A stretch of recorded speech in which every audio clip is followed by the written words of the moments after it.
been Carnoustie, Kingsbarns and St Andrews, but the inaugural Dunhill Links Championship has not been without its problems. But through the hearth, the mist and the rain have come smiling faces of golfers making the very most of it.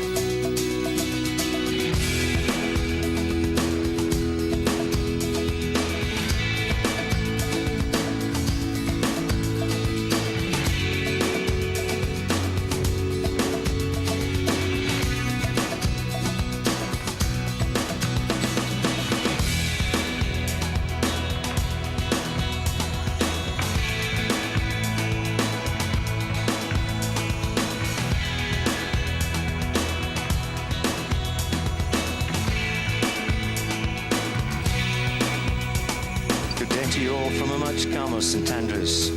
It's not the day 4 we were anticipating, as round 3 is still in its infancy. But the home of golf is enjoying a fine autumnal day, and God willing, Dunhill will manage 72 holes, albeit having to go into a 5th day on Monday. For those of you who are joining us for the first time this week, it's a Pro-Am format, 1 pro, 1 amateur, playing in 4 balls over the first 3 rounds on 3 different golf courses. The top 60 pros and the top 20 Pro-Am teams qualify for the final round to be played over the world's most famous course here at St Andrews. Now, for television viewers, a bumper edition of golf today. You can enjoy the 3rd round and as much of the 4th round as daylight will allow. But first of all, let's go back in time to the early stages of round 3. Steve Beddoe takes up the story. So good news from Carnoustie, where play resumed around about 45 minutes ago. Still pretty blowy, but it is clear, and the rain has for the most part abated. A little bit of standing water here and there, but people are making a move, and it is probably the toughest day of the 3 to play Carnoustie, and of course this is where we find the players who made good scores over the first 2 days. Yesterday at St Andrews, and they're all at Carnoustie for their 3rd round, and Paul McGinley is still the leader. He started with 4 straight pars, but one man is making a move. He's Mansfield's Greg Owen. He's had a good season, and though he started with a bogey, he started to get going out on a difficult first 9, picking up birdies at 5 and at 6, and just a little while ago this was at 7. And on links golf, you need a bit of good fortune now and again. You do need a bit of good fortune. He's here really just trying 2 putts. He's putting up the hill and into the wind. Just trying to get it somewhere within 18 inches. And found 6 inches below the ground. And suddenly the weather's cheering up for Greg Owen, who moving to 9 under, 4 shots off the pace. Jamie Donaldson also playing here at Carnoustie and going well. I think he's picked up a birdie at 6, the Welshman, who plays on the Challenge Tour, 2nd in their order of merit. He is 11 under, and that's just 2 behind. So players are making progress. There's Brian Davis, who started with a double bogey 6 at the 10th and then got a birdie, so he's 1 over for the day. He's in there at 10 under. So that's the situation at Carnoustie, and we'll hand you back across the bay to the old course at St Andrews and Ewan Murray.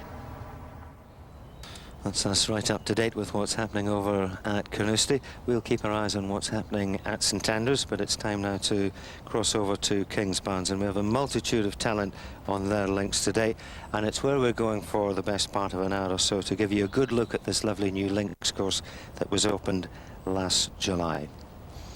So that's the way things stand here on Scotland's East Coast, and it's time now to go over to Kingsbarns. Your commentators are Ross McFarlane on the golf course, and Robert Lee is alongside Warren Humphreys. Thank you, Ewan, and I suppose it's good news, bad news here. It's good news that we're going to be out on the course playing and a chance to see this wonderful course, and while it's good news for us that we're seeing these stars, I suppose it's bad news for some of the players, because although the rain has abated and gone away and the course is in good order, the wind has certainly picked up and getting quite strong, and it's going to be a real battle out there. And well, we mentioned earlier on today, Robert, it was going to be a survival test for these players, and it certainly is going to be this afternoon, isn't it? Well, they've been talking some of the holes into the wind, 4 and 5 especially, back into the breeze from the corner of the golf course. how short their drives have been going, complaining of 185 yards from the tee after one that was nailed. So yeah, it's been extraordinary and very difficult for the golfers here, and they've just got to keep their heads down and try and do the best they can.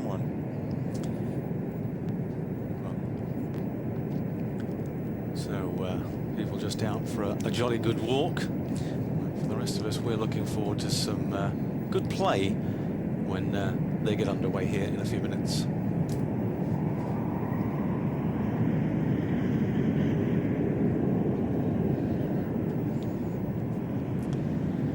So as we wait for these players to resume play here, very windy indeed. The rain's gone away. It is in pretty good order, the golf course, but as we were mentioning beforehand, the course here, a tough battle, and I suppose probably the fastest greens out of the 3 courses here. They're pretty firm, and with this gusty wind blowing, it's going to be very difficult for the players. And just before he went out to play again, Ross McFarland caught up with Thomas Bjorn.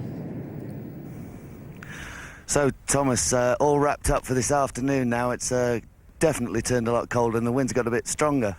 It's not good, this, is it? But it's, I think you can only go out and just have a bit of fun and see what happens. I think everybody agrees around here, anything under 80 is a good score. So we'll just go out and do our best. But it's definitely the toughest conditions I ever played golf in. So it's going to be a testing day, not only for us, but the amateurs are going to have a really hard day out there. Yeah, obviously the amateurs will have a hard day, but I mean, you tell me this 5th hole, it's only just over 370 yards, and you hit a driver, a 3-wood, and then a 7. Obviously the 3-wood wasn't your best strike, but that's what we're talking about. That's how strong the wind is now. I mean, those 4 and 5 here were not reachable par 4s when we played before play was suspended, and that makes golf very, very difficult because you have no control whatsoever over the shots right now. So it's a tough test, and it doesn't come much tougher than this. And how's your partner, Mr. Harris, been enjoying these conditions? Well, playing all his golf in South Africa, he's used to better conditions, but that's what Scotland is all about. Come up here and play under tough conditions, but this might just be a little bit too tough. OK, thanks very much, Thomas. Enjoy the rest of your day. Thanks. That's what players think about this course, and I suppose Thomas was making the point earlier on that at St Andrews and Carnoustie you can bumble some of the balls along and keep it low to the ground and chase the ball onto the greens, but here at Kings Barnes, ball needs to be flighted much more into the greens, so particularly tough test.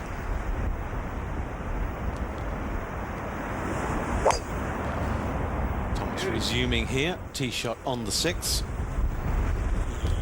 337 yards. It's amazing what a different hole it is today. The first day people were driving this green, Podrick Harrington knocked it on, and today the wind totally turned around, and it's actually a difficult little par 4 now. Steve Elkington trying to hit it a bit back in his stance, drill it low if he can.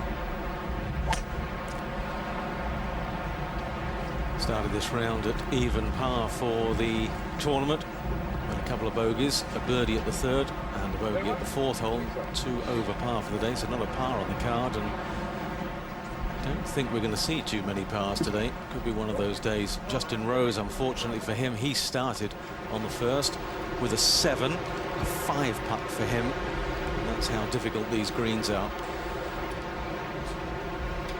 Patrick Sholand up on the green, very good pitch shot to here. This is for birdie down the hill, a little bit right to left. Felt the wind might have just drifted that into the hole. Unlucky, it's a little bit sheltered. Such is the mounding around this 6th hole. And of course used to playing in pretty bleak conditions. Winner of the Irish Open at Ballybunion last year. Not had a particularly good season. Not a top 10 finish for him. So an important week for him to try and earn some cash and perhaps get a bit of confidence back. This looks like the figure of Andy Gray. Andrew Gray. He says, I'll play well this morning, son. I'll hit that well, even though he didn't improve on Gary Orr on one single hole. So we shall see. This is for birdie to get to 12 under. He's desperately keen to play the last day. He needs to get the show on the road. Can he hold it? Oh. It's a little too much pace. So Says he has never played golf in these sort of conditions before. I suppose when it's bleak out there and you don't see too many shots of trees, you don't actually get a feeling of how windy it is out there, but I can tell you it's very difficult to keep your balance. Yeah, he's one of the top amateurs from the first day, playing with Elkington. Clay Walker, country and western singer, with the Ferrari over his handicap, cut from 11 to 7. He's trying to send it down the left and let the wind drift it right. Not quite. Oh, that could be ugly in there. So far their team is 1 over par for the day. 17 under, but still in the frame. Clay Walker tied 7th overnight in the team order of things.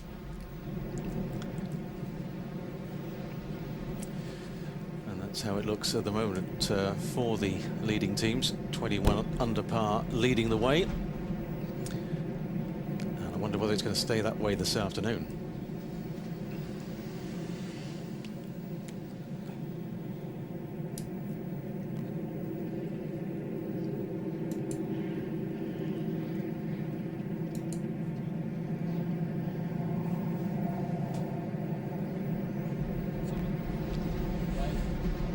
So all players pretty well wrapped up as they walk down the 6th and 7th holes here. A chance to have a look at this golf course, which we've not seen too much this week.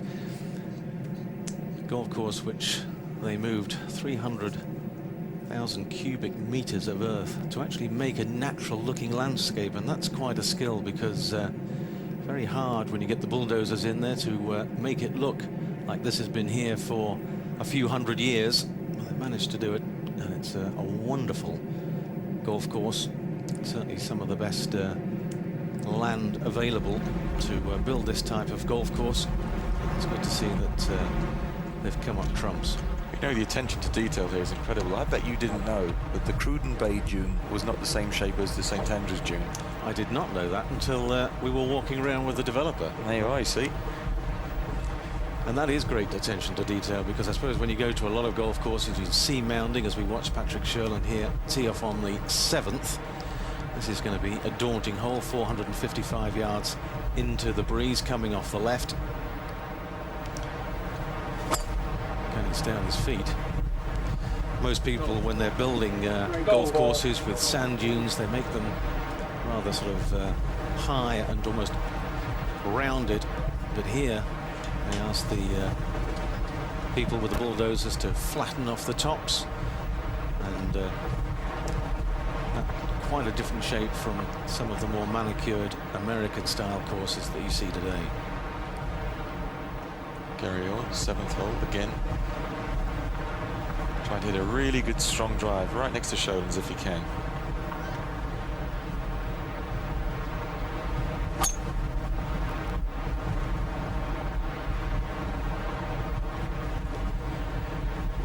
So the tee shot of Gary Orr sailing down the 7th. He was one of the players that was saying that on the 5th hole didn't hit his tee shot 200 yards earlier on, and he absolutely nailed his Sunday best, even though it's Saturday. Well, he might be all right. He's gone a long way left there in 7, but there's a huge area that opens up, and there's a couple of pop bunkers. If you can avoid those, he may have some sort of shot into the green, but it's playing an enormous distance today. This is back at the 6th. Steve Elkington, he's found the bunker with his tee shot. Doing this very crisply, and he's going to have to play very well to make the cut. He's now 3 over and struggling to be here for the last day. The day when yardages get thrown away, the book that most of the players have, showing them what is required. That is a fantastic goal shot from Elkington. He can't see it because he can't see the bottom of the flag. So not going to make a par here, because I think he might tap that one in for a birdie. I'll tell you who's happy. His partner, Clay Walker. Delighted. Who incidentally is going to be singing tonight at the gala dinner at the St Andrews Bay Hotel, and I'm sure much fun will be had by all, particularly those lucky ones who've been invited. Warren. Well, rumours that he was going to come across the table and get you singing, Robert. Oh, I think that's absolute rubbish. Good shot also from Tommy Bjorn, who wasn't relishing going out again this afternoon. And a day for the Woolly Mitts. woolly mitts with the heated hand warmers stuffed inside them. Although it's so cold. Andrew Gray, Andy Gray. Let's see if he gets that turn with the left shoulder. Oh. 3/4, but I suppose in this breeze, that's not a bad effort. Be happy with his tee shot as well. All these holes that are into the breeze for the amateurs, extremely difficult to control. It's just survival. Well, it's a very hard stretch, this. I mean, coming back from 6 through to 8, all into the breeze, and they're not going to get any advantage. 9, the par 5 coming downwind might help the players, but this a tough little stretch. Here's Clay Walker. Sandwich, blind shot over the mound. The amateurs are playing from slightly forward tees. And has he hit the ball first? This could be beautiful. That's a terrific shot from him. A good example there. That ball almost pitching on a downslope, stopping pretty quickly, and that's not because of the rain. That's a combination of rain and wind. Ooh, where's that coming from? Because earlier on this week, any shot going into that sort of green would have bounded towards the back edge. So wind pretty strong, and of course been dampened down by all that rain we had this morning. Looking out towards Fife Nest. Wonderful looking side.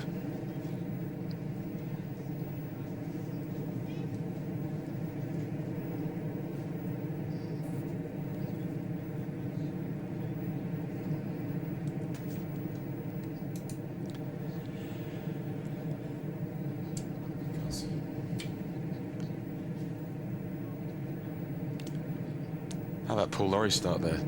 3-3-3, unbelievable. What a start at St Andrews, amazing.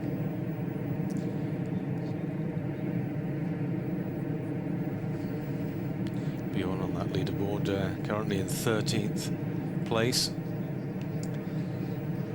And a chance here for another birdie. Thomas Bjorn.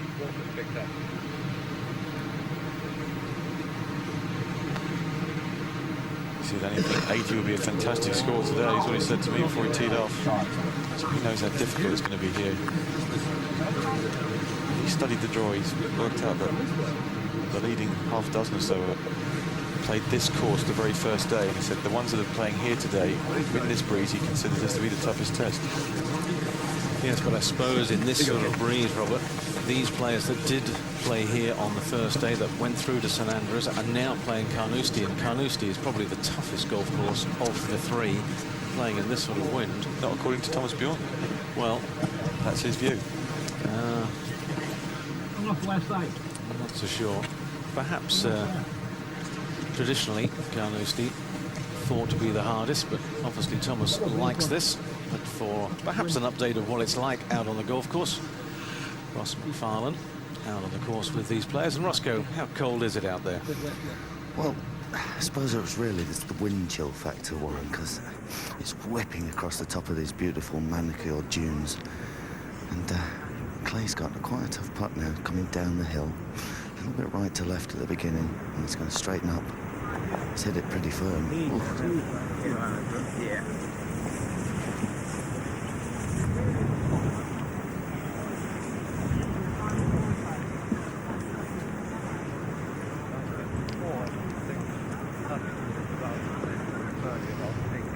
Wonderful second shot for Steve Elkington, and just the simplest of tap-ins for his birdie. Playing a blind shot out of that bunker, really caught it out of the top drawer, and as we were saying, no pars on the card. A couple of bogeys followed by a birdie. Seems to be the pattern, but he'd like to change that. 7th hole, Andy Gray trying to rip a 3-wood. I don't think he can reach in 2. It's 455 yards. Straight into the breeze. Pleased to see those flattened off sand dunes that we were talking about earlier, when they've sculpted all the way down this fairway.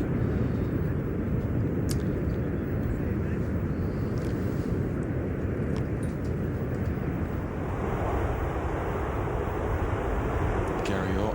Let's see if he can get it closer to the greens. Not much further up than Andy Gray was.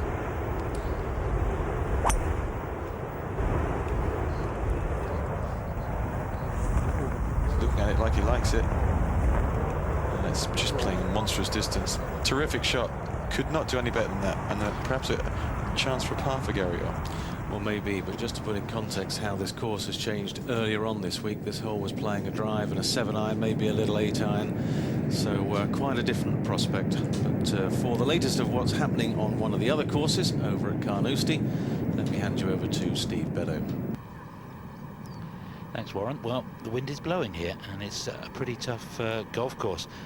Kingsbarns and Carnoustie both difficult. I guess Carnoustie's just been harder for longer, over 100 years of tradition, and the wind's going to affect people on the greens. This was Jamie Donaldson going so well, coming off a birdie at 6, but this was a putt for par at the 7th hole. Wind got that confident strike. Once you've missed that, you've got a testing one back. I suppose evidence of the conditions. Nick Doherty, a couple of 68s at the old course and here yesterday, not dropping a shot, but down there at Kingsbarns, a bogey at the very first hole, so that run has finished. If he can get around Kingsbarns with just one bogey, I'm sure he'll be delighted, Richard. Yes, he will. But they were right. It must be a tough course out there if he's not, as you say, 268s, no bogeys. But this front 9 will be playing difficult. The first hole is across and from the right. Let's watch Jamie Donaldson, see if they can knock this one in. That sees him freewheeling down the leaderboard. Better news for Brian Davis on the other side of the course. He's just picked up a birdie at 13, his second, having started with a double at the 10th. Also going well, Greg Owens, 3 birdies in a row and a par now at 8. And the overnight leader, Paul McGinley, has now played 5 holes at Carnoustie and 5 pars on the card, and that's pretty good going. So Carnoustie, we're underway. It's McGinley holding firm and leading from David Howe by 1. Howe's just picked up his 2nd birdie of the day. Most of the leaders at Carnoustie, but of course we're concentrating on the action, long overdue action from Kingsbarns. Back to you, Warren. Thank you, Steve. Looking at this small but very nice clubhouse here at Kingsbarns, and just above it the Scottish flag blowing as strong as it's done for most of the afternoon, whipping across the course and making this a real test. Thomas Bjorn on the daunting 7th tee, trying to hit a low ripper. The hat came off, he took a divot, tried to keep the club face really shallow and low over the ball, and he's turned it. I wonder if it kicks out, it won't be too terrible. One of the many dunes and lumps and bumps around this Kingsbarns course, just blocking our view. But he might be all right if he gets a little break. There's the one thing about this course, Robert, the fairway's generally quite wide, aren't they? And I think that's fair enough. It's literally right on the seaside, right on the edge of the shore, and the sea breezes here. If it was really tight and funneled all the way around, it would be, well, today it'd be close to being unplayable, but there is scope for room for improvement on the fairways. Well, could be 4 good shots to get up in 3 here for Clay. One good one. Excellent start. Very neat swing, you've got to say, that he has. And of course, being coaxed along quite well by experience of the players, pros that they're playing with. Here's Paul Harris playing with Thomas Bjorn.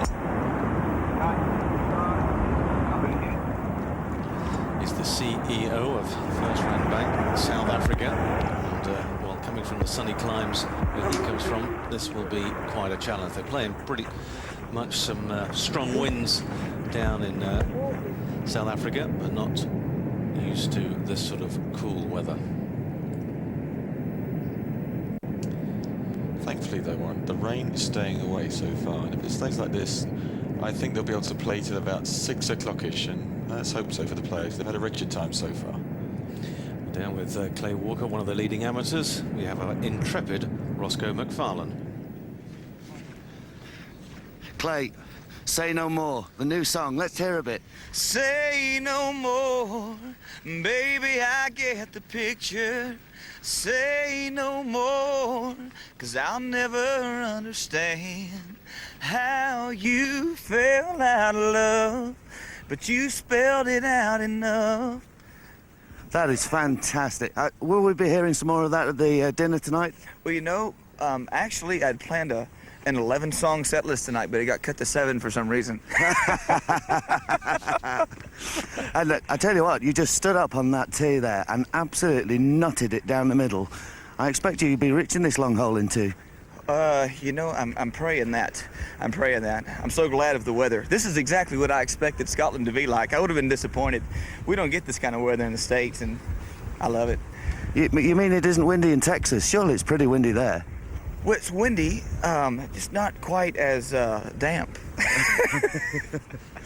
This is unbelievable. I can't wait to get back home. This is my first time over here. I can't wait to get back home and tell all my friends over at Champions and out at Pebble Creek how much fun I had. You just can't. Nobody could put this in words. Steve Elkington, my best friend, has been telling me about this place for 5 years, and nothing could have prepared me for it. And you maybe get somebody else to join in with the singing tonight. Maybe Robert Lee. Maybe Robert Lee. He can sing. We had a great time the other night. We were coming home from one of the pubs, and we were singing. You never close your eyes. And you were singing with us. Oh, no, it's just... Let's do it together. I do. You never close your eyes anymore when I kiss your lips. Thanks, Dave.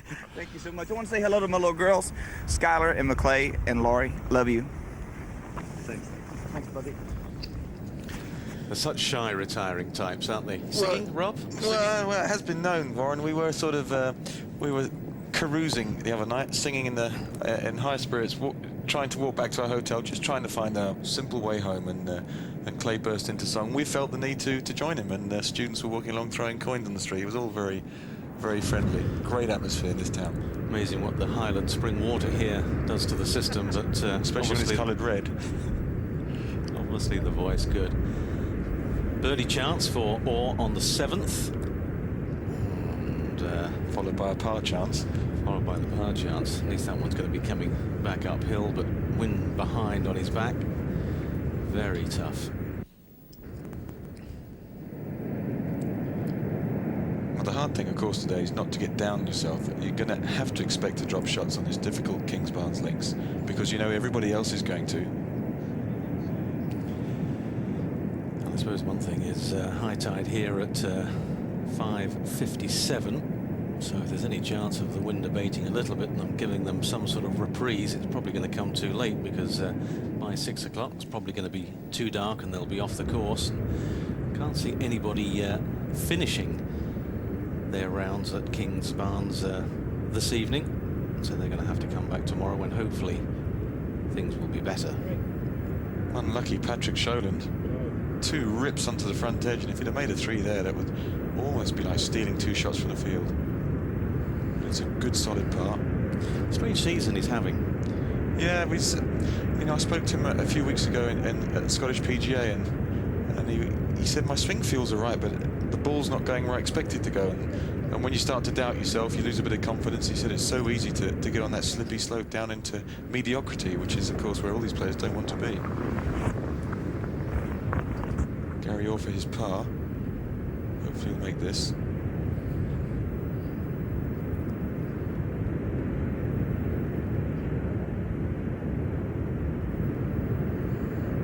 And that's where you can suddenly start to lose. They had 2 fine shots and you walk away with a bogey. That's hard to take, and he's had a good couple of weeks recently, or coming back after a poor start to the season when he was down with a very bad virus which made him lose an awful lot of weight. 3rd recently, European Masters, 6th in the German Masters. A lot of money earned in the last few weeks, and he was trying to build on it here.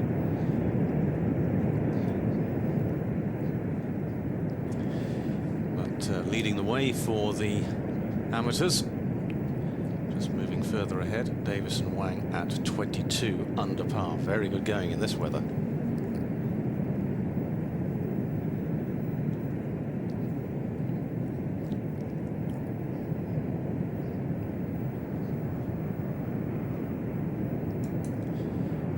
Down, top 20 teams qualify for the final round. I'm quite sure whether that's going to start tomorrow, Sunday, or whether they will re-queue and start working away on Monday. And looks like it's going to be a fairly low tally even in this sort of breeze. That's incredible, isn't it? I think the scoring has been phenomenal. It's just one amateur and a pro.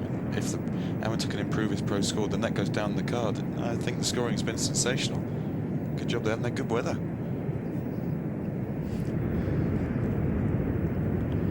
We saw Thomas Bjorn's drive hooked away into the dunes, not able to get anywhere near the green in two. Obviously not a lie, and now faced with a little bumbly one. Ross, what's he got left? Thomas has got just under 100 yards to the flag, and he's still hitting a 9-iron and punching it in really low.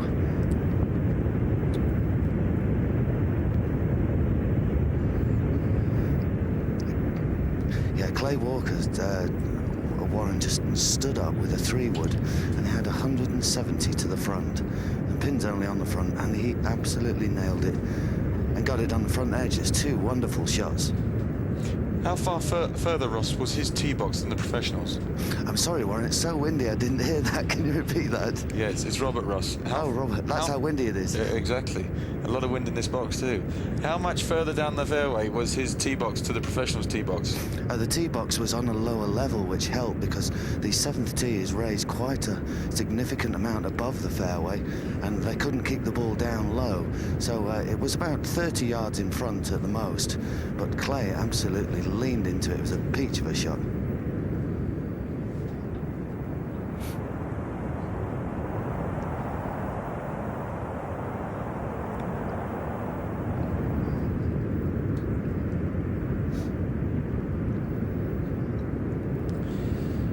Chip shot for Steve Elkington, just slightly overhit, and well, that just going down into one of the gullies. An awfully difficult pitch from there.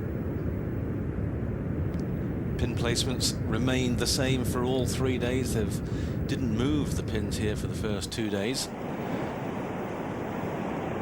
Patrick Sholand on the 8th, par 3, 68 yards.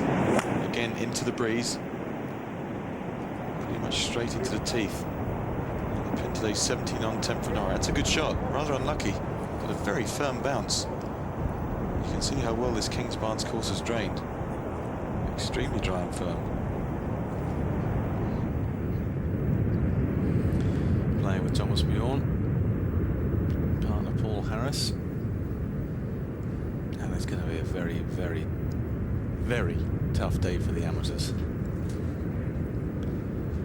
Now you get the wrong side of some of these greens, and you really have almost got no chip shot. I know earlier on Richard Boxer was wondering whether some of the amateurs would be able to break 100 round Carnoustie, and I wonder whether Steve and the chaps down on that course can update us and find out how they are doing. Certainly can, Warren. It's the red flag from the Barry Ranges where the military are on manoeuvres, and they start very early in the morning. And unfortunately, we didn't start too early to golf, but we are flowing now, and one or two players are making moves. This is Greg Owen, second to the 9th. He's birdied 3 of the previous 4 holes, and currently at 10 under.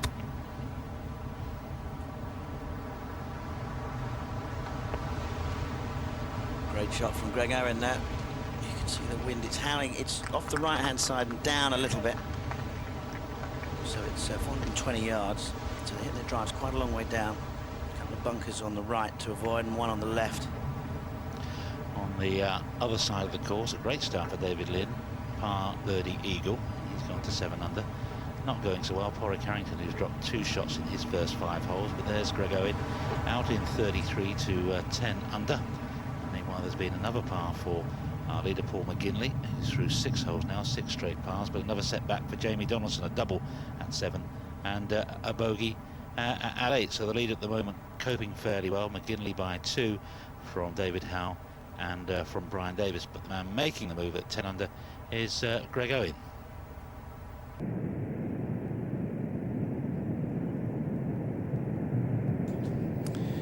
Well, thank you, Steve. What a change in conditions, though, overall for the courses here. First couple of rounds, Kingsbarns played under par, 70.6 on the first day, 71.2 on the second day. but at the moment playing just under 75, 74.9. Now that gives you an idea of what it's like out there. Steve Elkington, we saw his ball go down past 3 is now. He duffed it to there. It's his 5th shot, and he's running up a score here on this difficult 7th hole. Well, Thomas Bjorn may be right. Strict par out there might be something like 78 end of the day. Certainly early indications showing that par being around sort of, or average score 75. It's bound to go up as players play more holes. Clay Walker here, we're on for a 3, net 2 at the 7th. I'll help the team score. What a coup this would be. That's very good. Difficult to get the pace right when it's breezy and blowing in your trousers and the ball's buffeting around. That's excellent stuff, because his partners, as we know, is going to take, at the very least, a double bogey 6. So it was crucial that he played the hole well. As I was saying earlier on about Justin Rowe's 5 putt, he had a putt for a bogey on the first hole. Had about a 3-footer, got caught in a gust of wind, went to hit it, missed the hole by almost 2 feet. Really got blown out of the way. Bogeyed the next hole, but good to see that Justin bounced back with an eagle on the 3rd. So back to only 2 over par for the day, 5 under for the tournament. That's good news for him. Thomas Bjorn, this is for a par. He couldn't get on the green in 2. He's pitched to here with a 9-iron, but it's on the low side. So bogey for the Dane. And that's a pity. Not the start he would have wanted. He's had a couple of bogeys already and a birdie. And he's now 2 over for the round. Back to -5. And that's going to be the story for, I think, most of the day. It's going to be a little bit of backpedaling just behind these players. Yeah, Fulker playing with Nigel Mansell. He's 4 over par for the round after 5 holes. Simsek in the same group, just gone bogey, bogey, bogey. But that is an excellent par for Clay. He can tell his mates all about that one when he gets home, because that's a really difficult hole today, the 7th.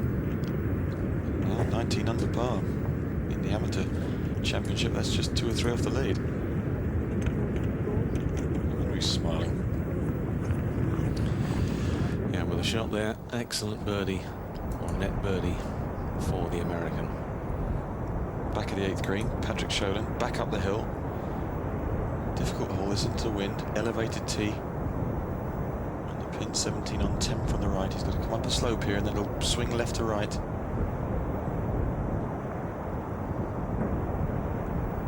And it'll go on.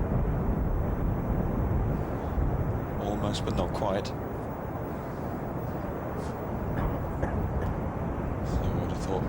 Patrick will be able to convert that little 2.5-footer. Although all these little putts today, extremely difficult. You've got to try and organise your round. I think even for those little short ones, if you miss it, to have the putt coming back into the breeze. I don't know about you, but I always hated the ones coming downwind with the wind pushing you forward, or the wind actually on your back, as it is here for Gary Orr, blowing you the wrong way. Very methodical putter, Gary. Keeps his hands very much in front of the ball when he comes to strike it, and hits it very much on the upswing. Gets a good roll on it. That'll help today. Any slight miss-hit and the wind will exaggerate it and move the ball about on the green. So you need to keep your head down and follow through, just like that. Well done, Gary. Warm his heart. Back to par.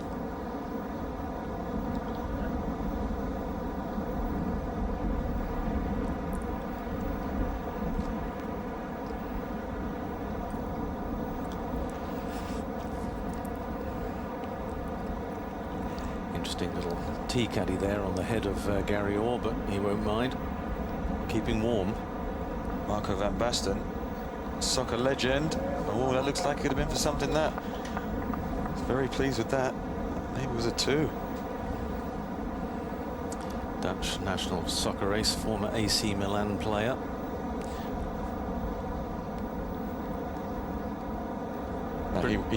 He was a good striker. Pretty good goal, that, wasn't it? It's fantastic. They've scored a few between them. Oh, they certainly have. They discussed on the first tee at St Andrews before they hit the very first tee shot of this championship what they would be like as a partnership, and Andy said I'd have jumped in there, elbows flying, getting everyone out of the way, and Marco, you could have just stepped in and slotted it home. They had the 1-2 all organised. Good par putt there from Patrick Sherland from Sweden. So he knows has to keep things battened down. Thomas Bjorn into the breeze. He could be going down the grip or something as much as a 4-iron here. Just trying to control the flight of the ball. That's the most important thing.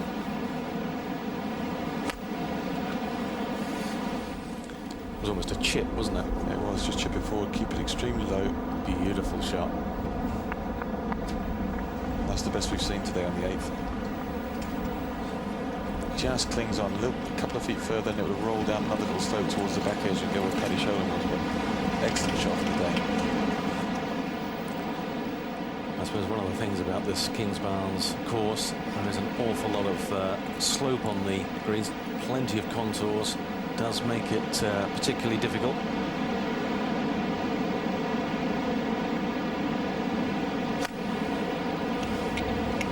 Very functional swing of Steve Elkington. Well, he's not scoring as well as he would like to. And he's showing signs in recent weeks that he's coming back to something like his best golf, and it wouldn't surprise me if he wins before the year's out. You can say that's slightly unfair. Big slope, and now it's going to go 40-45 feet away, and he was only 12 feet left to start with. But that's one of the features of this golf course. There are a couple of greens that are going to be slightly reformed and remodeled, but generally speaking, the course has been extremely well received. Yes, Elkington coming off a couple of 6th place finishes in the United States, and while Sherland would love a top 6, anything in the top 10 would be a great change of form.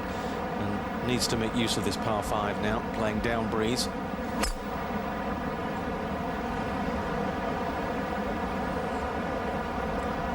I don't think he's driven the ball quite as well this season as in the past, but that is absolutely plumb perfect. He won't have trouble reaching this green too, but this is one of those greens that are definitely on the severe side. It's difficult to get it close to the hole. You have to hit it into the very exact right region, otherwise you can have an impossible putt on it. Well, I think the nice thing from Mark Arsenon's point of view, the owner-developer here, that he's very well aware of that. He's taken on some of the comments from the professionals, and they are going to change probably 2 or 3 of the greens here. They know some of the errors they've made, and they're going to put it right.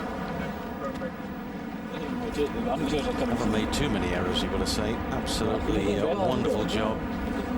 Beautiful links course in style, flavour. One that's thoroughly been enjoyed by these professionals and amateurs. A little bit of a walk forward to the tee for Andy Gray and Marco van Basten. So perhaps if they get a real big one going off this tee, I know Marco can send it out there. He's very tall and lean, keeps himself very fit. He's certainly got a lot of club head speed. He'll be able to get up here in 2, and Andy will be busting a gut trying to get there in 2.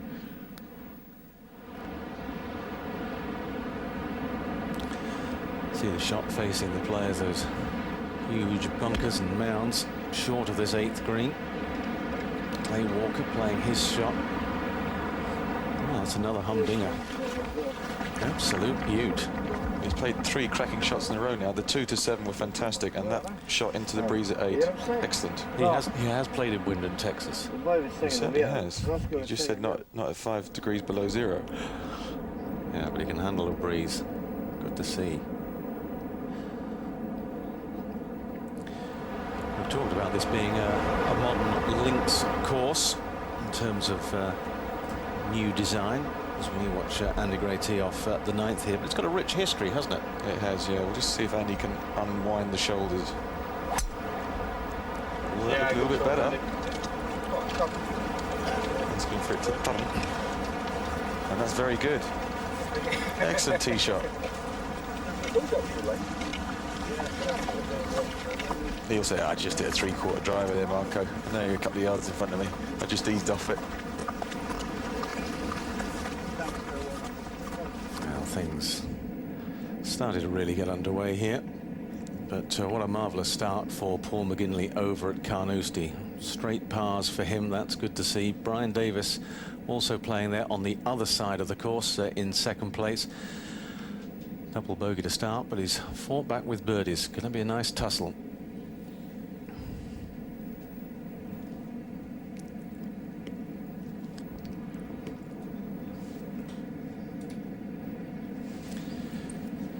Further on down, Omar Sandy's bit of a sensation here this week. Hasn't started his round yet here at Kingsbarns. Be interesting to see how he copes with the conditions here. Ricardo Gonzalez, recent winner on tour. Par birdie start to move to 8 under par. That's very good going.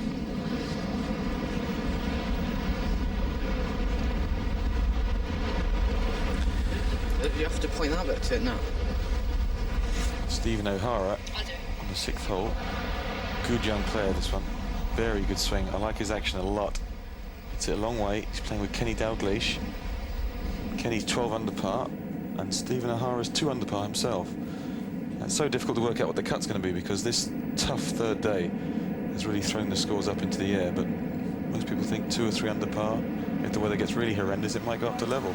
It's somewhere in that region.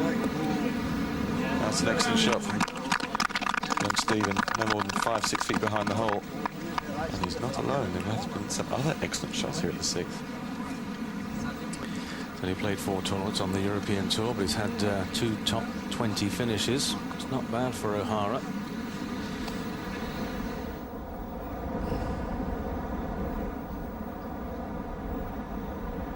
This is the 8th green. Paul Harris has already putted up.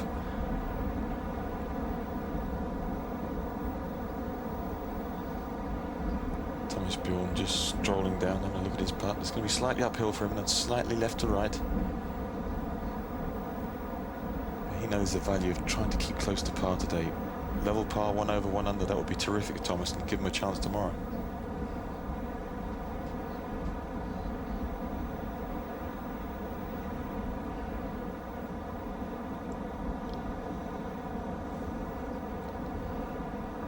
Good firm stroke. Will it swing at the end? Will it? It will. Terrific too for Thomas. Well done the Dane.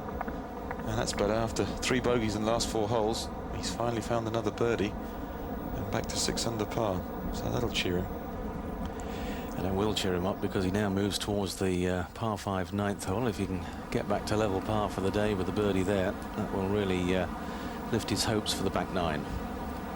Playing the 9th, Andy Gray.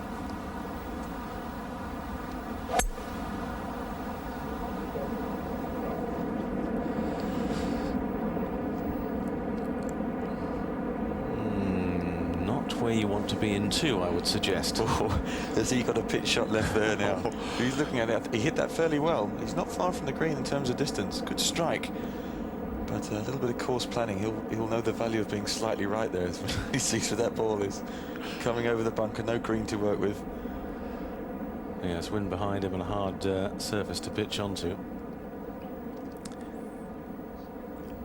Maybe he's got a different plan. Maybe he knows a different way to play the hole, but I would reckon that's pretty difficult. Patrick Sholin with an iron. It's 558 yards this hole, but such is the strength of the wind. Player's knocking it a long way down. Now, if he can, the pin's back left in the back left quarter in a bowl.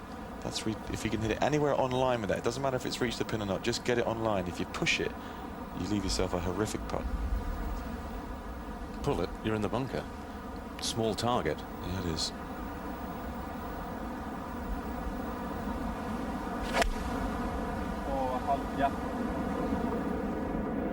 Not sure what that's Swedish for. It's Swedish for get close, that's what it is. That's tremendous. Eagle putt coming up for Sholin. And it just shows you how narrow that gap is between the contours in the centre of the green and the bunker on the left, running up the little valley. Good stuff. Walker now for... It's for a birdie.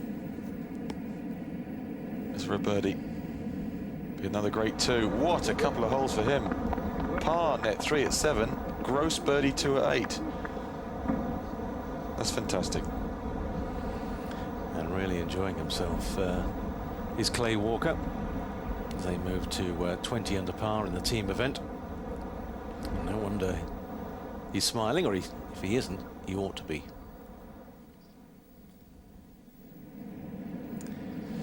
So as we leave the shores here at Kingsbarns, we'll go back to St Andrews for an update with Ewan Murray. Thank you, Warren. Some lovely golf you're experiencing over there at Kingsbarns, and for those of you seeing that golf course for the first time, I'm sure you're suitably impressed. As Paul Lawrie will be with his start at St Andrews. He birdied the first, the second and the third. He parred the tricky par 4 fourth, and this is for a birdie at the fifth.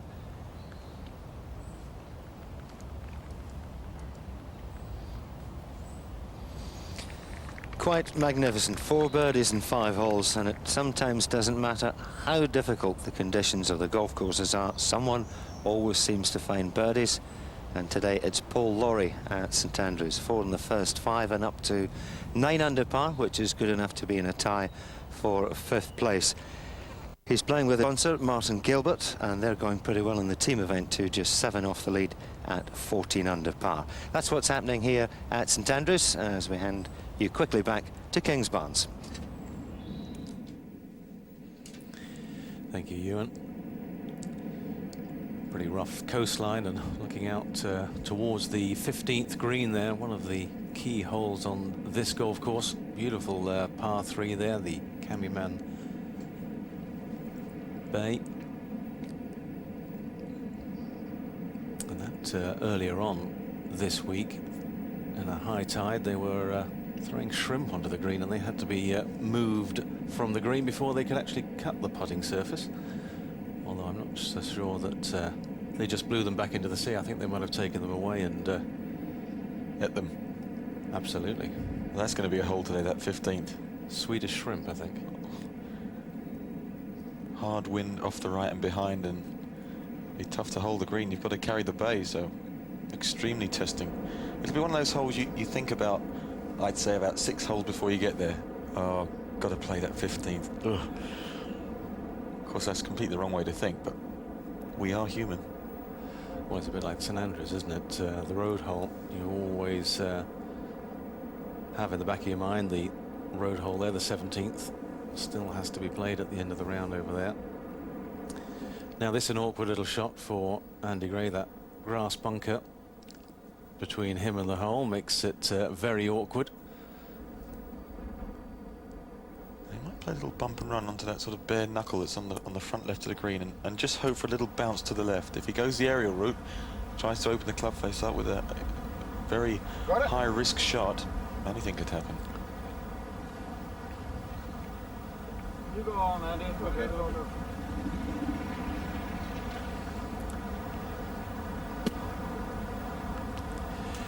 Always golf on this links back in the 1790s, although the club was formed here in 1815. Very old tradition here.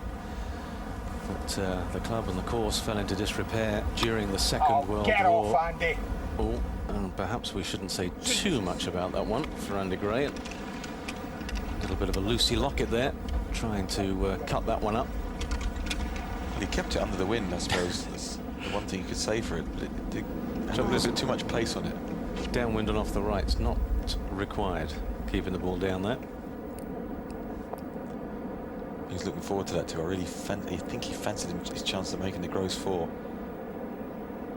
But I don't think it's going to be that now.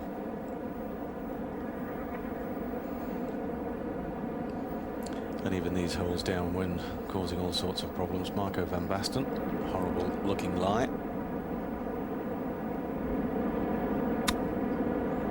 But he's gone for it, a full hit with the sandwich off a very steep incline. What's he done with it?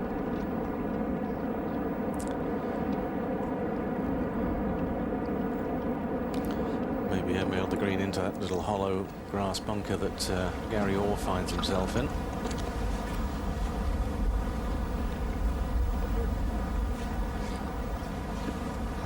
These rounds take a little bit of time. A lot of people, 4 players, 4 caddies, everyone trying to get in position, get out of the way for the next player. It all eats up clock. So there's no sense playing until everyone's ready for you. So Gary Orr doing just the right thing. He's got his lob wedge out. Try and just flip it up on the edge of the green if you can.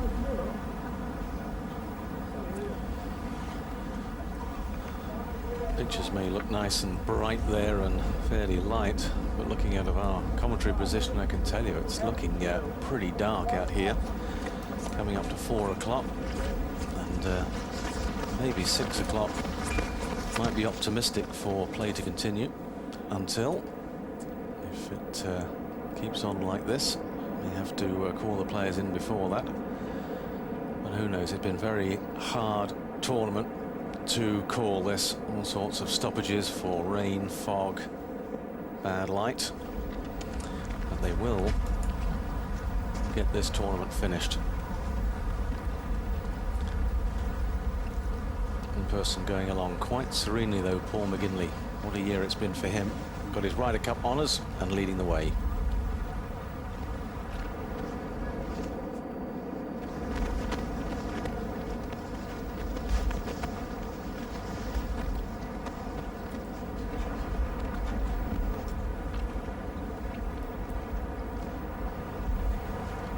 See why he's playing on here, Warren, because he's got a stroke.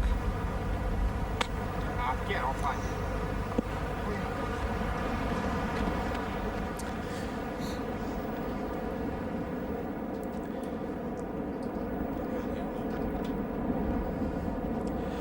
And it's turning into a bit of a nightmare. For Andy Gray, and that one's in the pocket. And over to you, partner, I think is the order of the day for Andy. And Gary not too bad in the hollow, but it still requires a delicate little touch. That was certainly not a decelerating clubber, but something that moved him through the ball at very one pace to get the ball to come out softly. So you've got to be brave with these ones and fully commit yourself. Let's see if he can chip it close.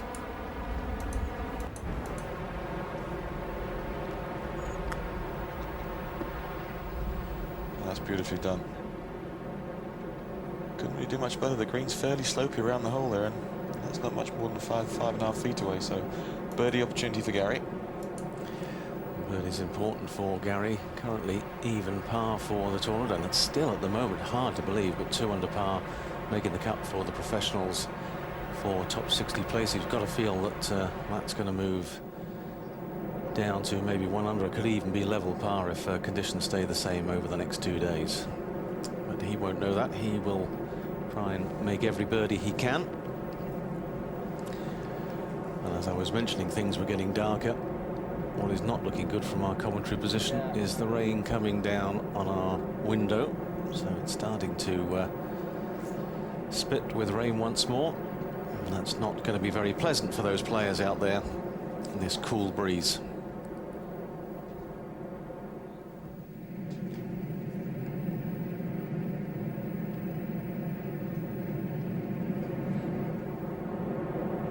Sholand, 2 wonderful shots to here.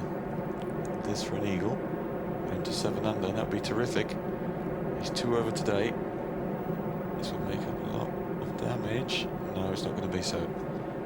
Steward's inquiry on the line between him and his caddy. They got it completely wrong. Nonetheless, a birdie 4.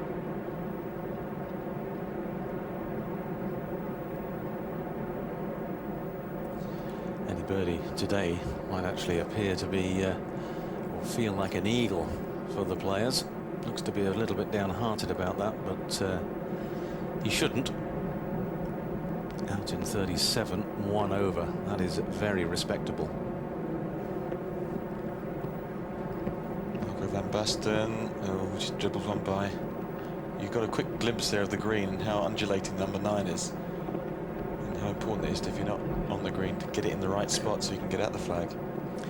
Yeah, if you hit front right corner, I wouldn't fancy the putt at all to where the flag is today on the left side of the green. Right to left for Gary Orr and his birdie. Certainly needs to make it, because they're going to be fairly thin on the ground birdie opportunity today. And the 9th hole that can be reached. You do want to make 5 here. Go on, Gary, knock it in.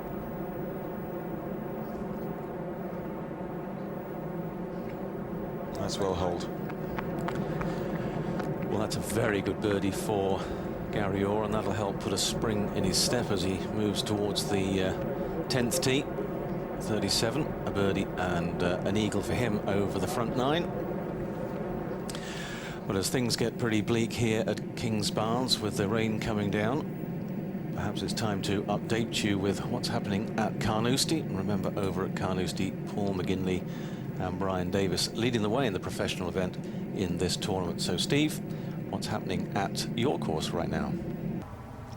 Well, Warren, we're rolling along, and conditions a little cool, but it's certainly very playable. The course has drained well, as you would expect on a links, and we're just starting to get the inkling of a golf tournament taking place. We've had distractions galore, obviously with the celebrities and stars, and that's been right and proper. But there is a huge jackpot, as we've been telling you, $5 million. And of course, we've got the leaders here on probably the hardest course of the 3. We'll be taking a look later at the likes of Paul Lawrie, maybe Ernie Els at St Andrews, who might be making up ground. But if you get round today in level par or better, you really have played exceptionally well. And Paul McGinley is doing that, churning out the pars. Brian Davis, after an indifferent start, a double bogey at the 10th. That is one heck of a difficult opening hole. Most opening holes should be an invitation to play the course, and that's an invitation to get straight back into the hotel. But Brian Davis has reached the 16th, and he's back on an even keel with those 2 birdies at 11 and 13. Got a long wait on the 16th, which has been a bit of a bottleneck all week long, and it's a tough shot as well. Long par 3. But Davis, pretty good form of late, starting to fulfill his potential. There is Paul McGinley through 8 now, and on to the 9th hole, and again at 8 it's another par on the card. And really, Richard Boxall, if he can get through, let's say with 18 pars, it's a Faudo-esque type of round in difficult conditions, and it will be a good day's work, even if it's over 2 days. It will be a good day's work, but he's got number 10 coming up, which is 446 yards. And not a nice starting hole. Just nip back to the 8th and have a look at Sam Torrance, 5 under. Wind hard off the right on this hole, out of bounds down the left.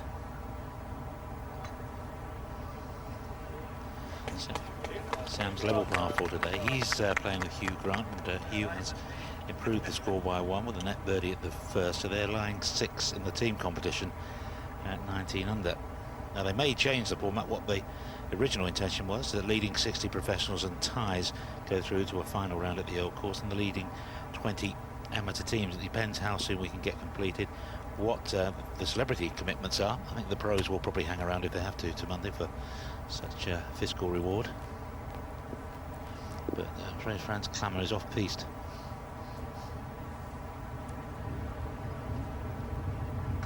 Name is Sven Struve. They're having a bit of a struggle. To others going, Andrew Coulthard out in 40. Kenny Drews, who's playing with Greg Owen, out in 41. This is no easy golf course.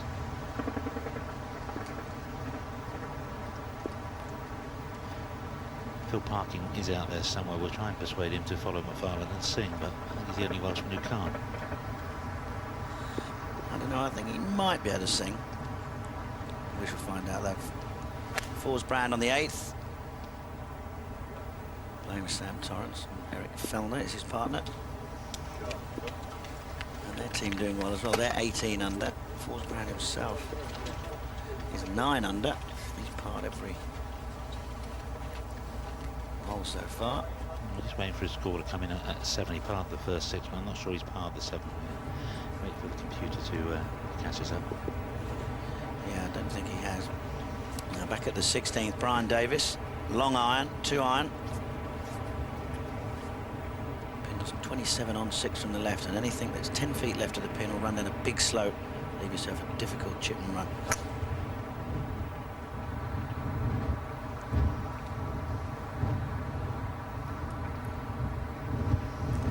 All of that, cut it up into the wind. You see the flag stick, the wind's off the right now. He's playing with Michael Wang, and they were sharing the lead in the team competition. They've not done that badly, but they have slipped into second because our old friend Jeremy Lambourne over at Kings Barnes has made a net eagle at the 3rd hole. So obviously his handicap wasn't touched overnight, or presumably. So they lead at 23. playing with Lucas Parsons. But this is really the business end of the tournament. Paul McGinley, like so many of the Irish players, at home on a links course. He's played the old course many times for Ireland in the old Alfred Dunhill Cup, 64, and the old lady yesterday put him into the lead. And you can see from there how strong the wind is. 420 yards, he's not got much more than a little wedge into the green. 13 under. As you say, we get another par on this 9, which is looking like a good chance of a birdie actually on 9 from where he is. He's on the fairway, so you get plenty of action on the ball. Meanwhile, ahead at the tricky 10, Greg Owen has dropped a shot. He's back to 9 under.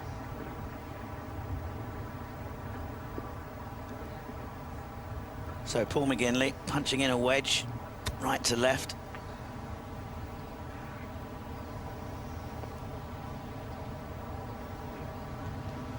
And a good chance there to be out. 1 under par, and then turn into the wind to the tough 10th hole. Burn that runs in front of the 10th. Quite a bit short of the green. Paul McGinley still leads, but maybe the moves will come from St Andrews, where they're playing again. That's where Ernie Els will be playing, and making the big move at the moment is Paul Lawrie, perhaps inspired by this week returning to the scene of his Open Championship win here at Carnoustie. But let's find out how he's doing at St Andrews with Ewan. The short answer to that, Steve, is he's doing extremely well. A few moments ago we saw him birdie the par 5 5th hole. He's hit 2 lovely shots into the 6th, and this is for a birdie 3.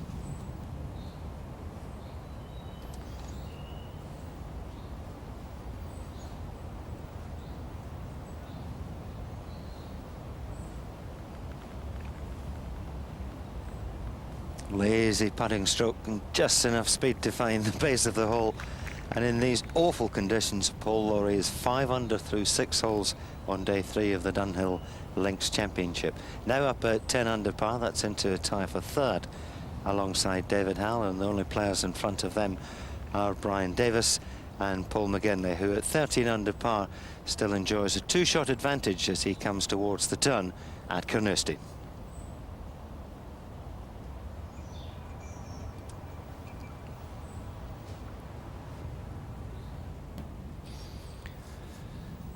Ernie Els at -9 through 3 holes. Been a good start for Els. Consistent rather than brilliant. 3 pars there. Jamie Donaldson now back at 8 under, having got to 11 under par at one stage. And for company, he has Padraig Harrington. So that's the top 10 in the professional individual as we once again move across the bay to Carnoustie. So Paul Lawrie really tearing around at the old course where the final round will be played. Time at Carnoustie in Scotland is 10 past 4, and I guess in this sort of light, another hour and a half play possible. I would have said an hour and a half is about right, 5:45. This is Brian Davis's partner, Michael Wang. Remember, this combination's second in the team competition. He's off a handicap of 16, so we'll get a shot. If we can get a 3 and then 2, that would be handy indeed. There are a few spectators here today, not in huge numbers, but the car parks were filling up. They've been very patient. Yeah, I thought they were, when we looked out this morning earlier on, I thought they were quite full. This is the 9th, and Paul McGinley playing with Carl McLachlan. We saw quite a bit of yesterday, playing some excellent golf at St Andrews. American actor. Star of Sex in the City. I don't know, have you ever seen that? Yeah, I have. I've seen it a few times, yes. It's fairly interesting. Fine, tell me later.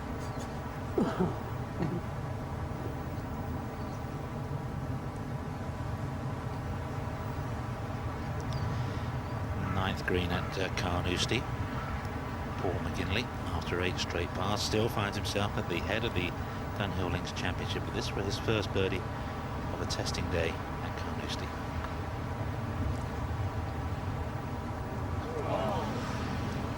Must have had 1 or 2 of those lip out.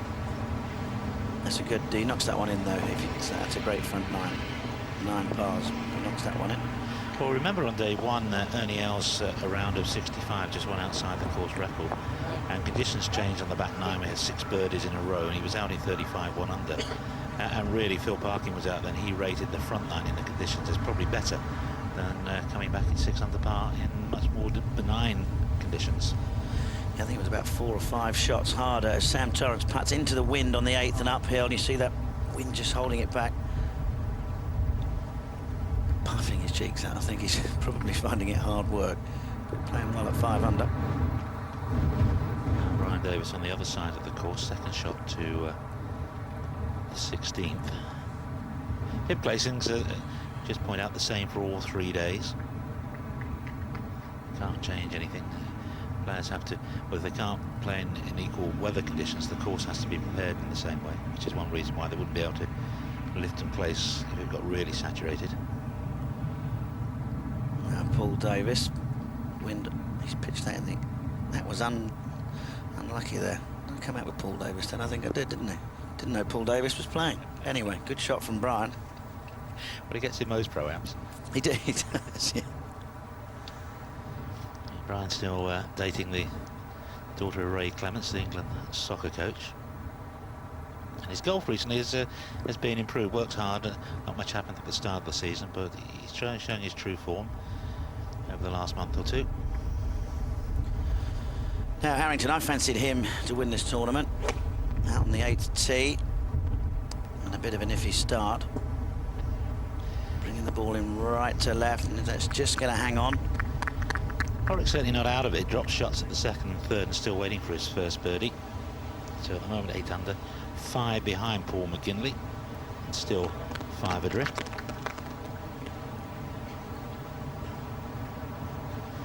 He will now move out of range of our cameras, and obviously will not complete today, so he would have to come back and maybe have 5, 6 holes to play tomorrow morning.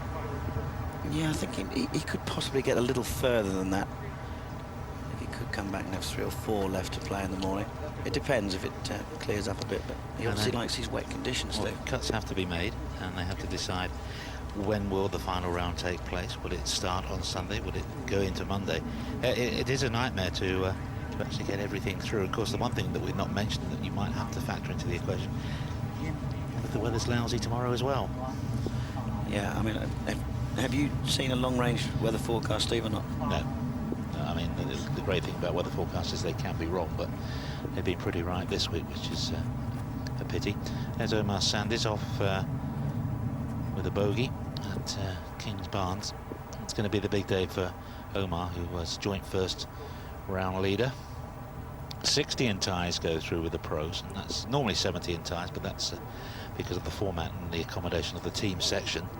But all those players looking reasonably comfortable. But of course, if you get on a run of bogeys, sometimes it can be hard to stop.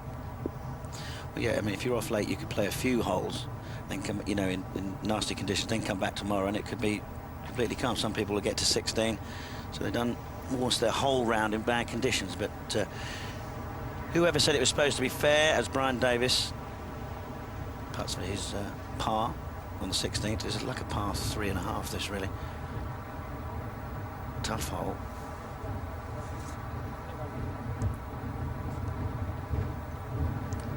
So we're looking for his partner to make the pull.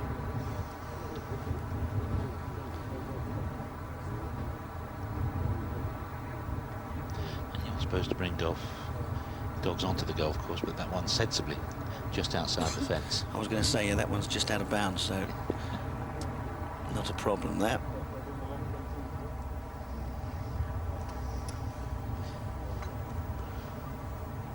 That's the back of the 8th green. Of course, they're interested in the team section. Borik's amateur partner is Desmond, joint overnight leader, and they've slipped to 20 under. They went over for the team section. They have to work hard to maintain it. There is Dermot,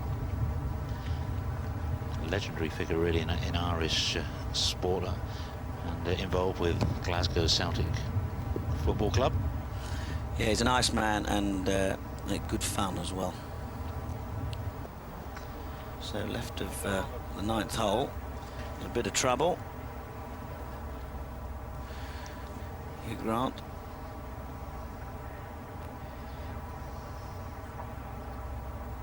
Now, all he can do is just shot this back out onto the fairway. There's a fair chance of an air shot coming up here. So we'll turn the effects microphones down a little. Yes, you might be right. Oh, he was going to go for it then. He was going to go for it. Oh, no, don't like this. Take a while. Oh, there you go. Buried it. Well, that's good to see as well. Hugh Grant is very aware that the event is getting serious for the professionals now. He will play a shot. He's paid his green fee, but he will pick up once he's got no chance of scoring on the hole, and that's most of the amateurs are doing that now. So consideration for the pros. Quite a large green fee, I've got to say, but well worth it.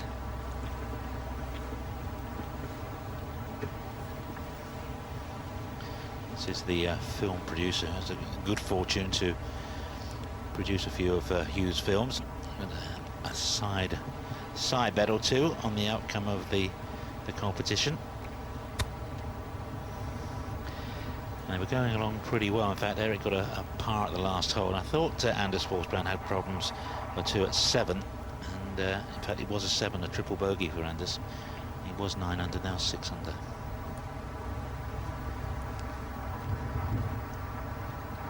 Still see 1 or 2 puddles on the course. It's eminently playable. Now Wang for his par at 22 under. Oh, a bit of excitement. So 4, and you tell me he gets a shot there, so I think so. 4 net 3. Yeah, 13 handicap, 13 stroke index, and he gets 16, unless he's been cut. I must admit I've lost track of that a bit. What, of the AMs? Yeah. Now back to the 8th. Padraig Harrington to get to 9 under. It's a downwind putt. It's fairly quick.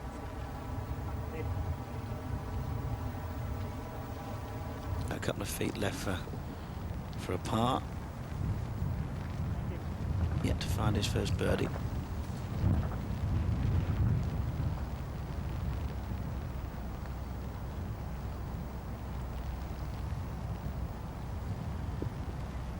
He's playing with Michael Campbell. Michael's struggling to make the cut. He's 2 under today, mind you. 3 birdies, and he's had 1 drop shot. So a level par for the tournament. That puts him in a tie for 78. So got to find a couple of shots.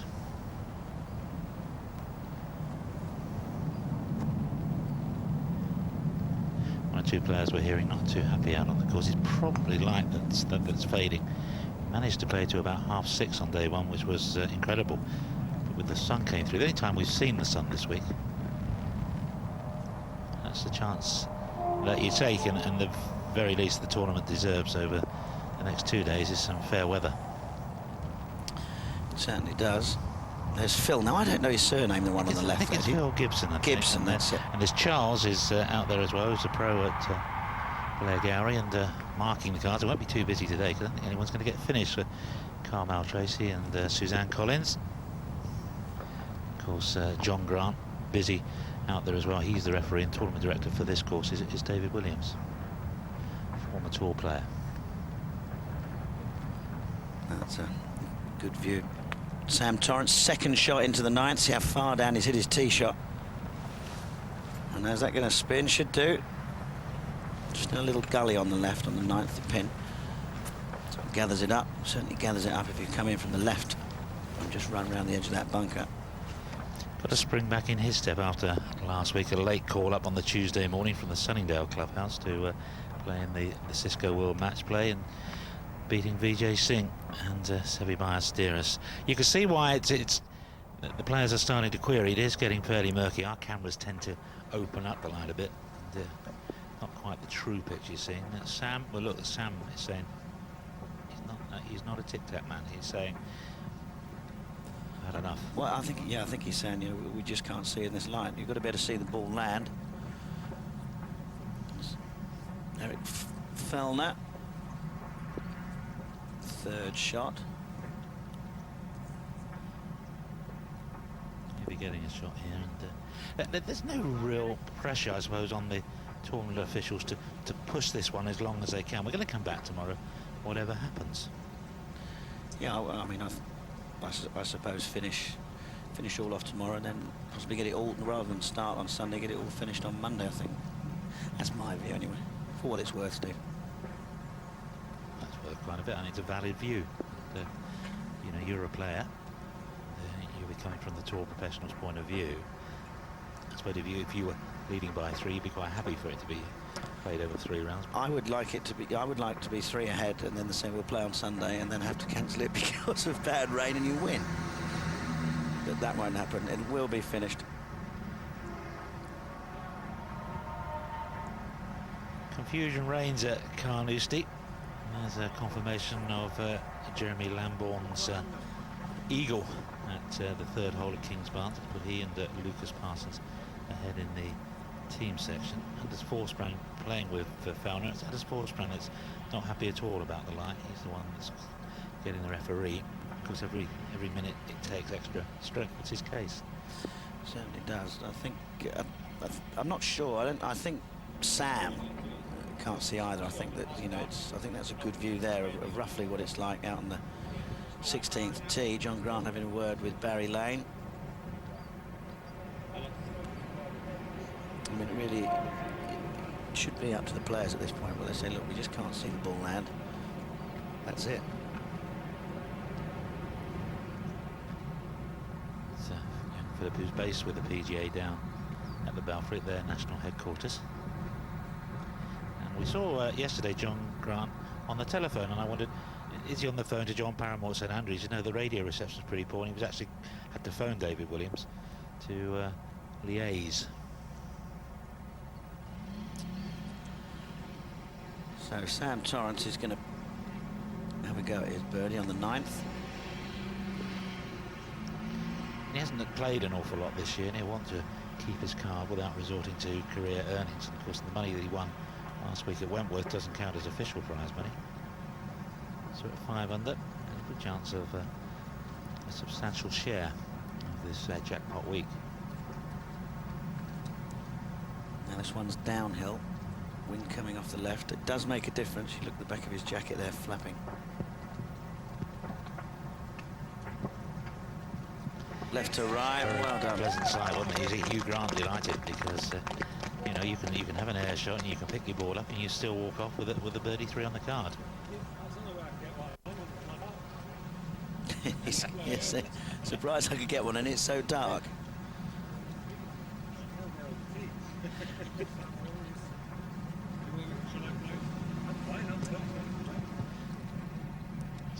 The 2 suites of John van der Velde and the Paul Lawrie suites overlook the 18th. As we were saying on Thursday, the Van der Velde comes with hot and cold running water.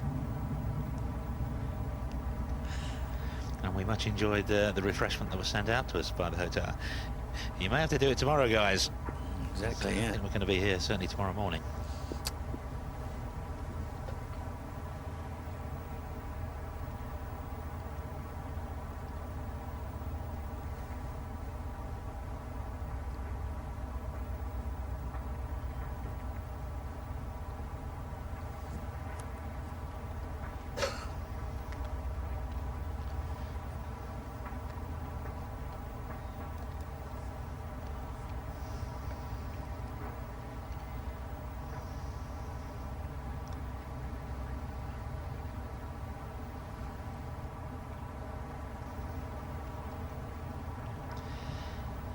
Getting pretty rough and tough at Carlos now. I fear the end of a disjointed Saturday is nigh.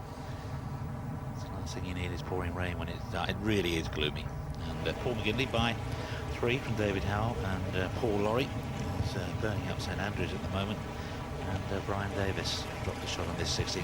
Radio reception again is not great, and John's on the phone.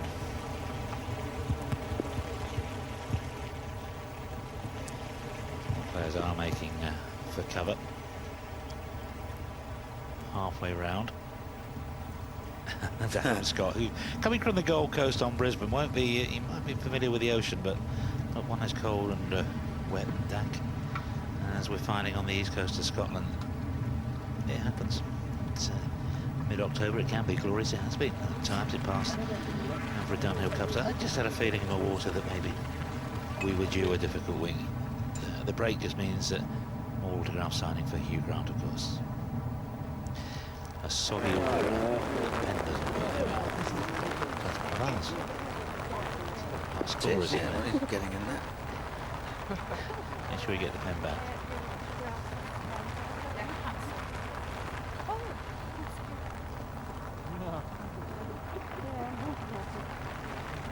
The best I can do, I'm afraid. Well, he deserves an autograph for persistence, and our lad's in there, he's going to get one as well. There you go. What's your name? He's been very obliging, Hugh Grant, and he's really entered into the spirit, and the reason he can sign the autographs is that he's not going too far on the golf course. No. I think the chap on the left, he's getting it for you, isn't he? Well, they're in the market. I get two of them, I can have one Michael Douglas. Yeah. Is that you, Lauren? No, it's my granddaughter. Oh. So Hugh Grant signing autographs, as he's been unfailingly doing with a smile on his face. One of the reasons for the smile is the birdie that Sam Torrance made, but I think it may be the last action or meaningful action at Carnoustie, because referee John Grant is in communication. The dreaded hooter is ready to be, and hopefully a bit more successfully pressed than yesterday. But the problem is the light, which is and the rain is falling again, so it's unpleasant. Phil Parkins just walked into our commentary box, and he looks a little, yeah, confirmation it's raining quite hard now.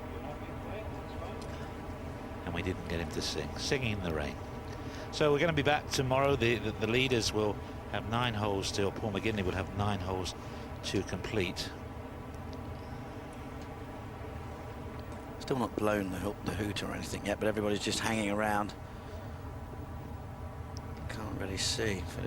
Philip Parkins sort of suggesting to us that you can't see anything out there at all. Very dark.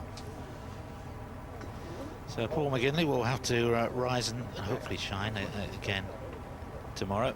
He's got that 3-shot advantage to sleep on, and it's job half done and half one down. 9 straight pars. David Howe making a move. Paul Lawrie is the man who is moving up through the ranks at St Andrews alongside Ernie Els. Jamie Donaldson, an expensive run just before the turn, but he's begun to steady the ship with pars at 9, 10 and 11. Rory Carrington not out of it yet. Good start to his round from David Lim with an eagle and a birdie early on. Thomas Bjorn at Kings Barnes, Retief Goosen you might see going well at the old course or on the old course. Homer Sanders just trying to hold his round together. There's Sam Torrance with his birdie at 9. Has put him just outside the top 20. Lucas Parsons going pretty well on his own, but also with the property developer Jeremy Lambourne leading the team section, the better ball Pro-Am. And Nick Doherty has dropped 3 shots. He's finding the conditions at Kings Barn testing. Now, Paul McGinley, I wonder who he's speaking to. Maybe he's Carl's wife. I don't know if he's married. Actually, it doesn't look too bad there, does it? Well, yeah, I know Phil Parkin wanted to put Michael Douglas onto his wife back in Wales. She thought it would be quite impressive. Yes. We've got something in common. We're both married to a Welsh girl. Because even if they were suspending play and it's not thunder and lightning, the players would have the option of finishing the hole they're on. Yeah, you've got the option. They've not blown the horn yet. This is Harrington's 2nd shot to the 9th. Backing off this one for a 2nd time. Can't quite make his mind up. 8 under par. A couple over for his round. They started at 10 under. You can see the rain coming in across sideways from the right on the 9th.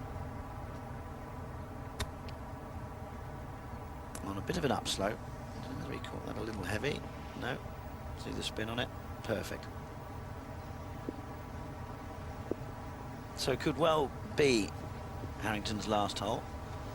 He can not made a birdie yet today, a couple of bogeys.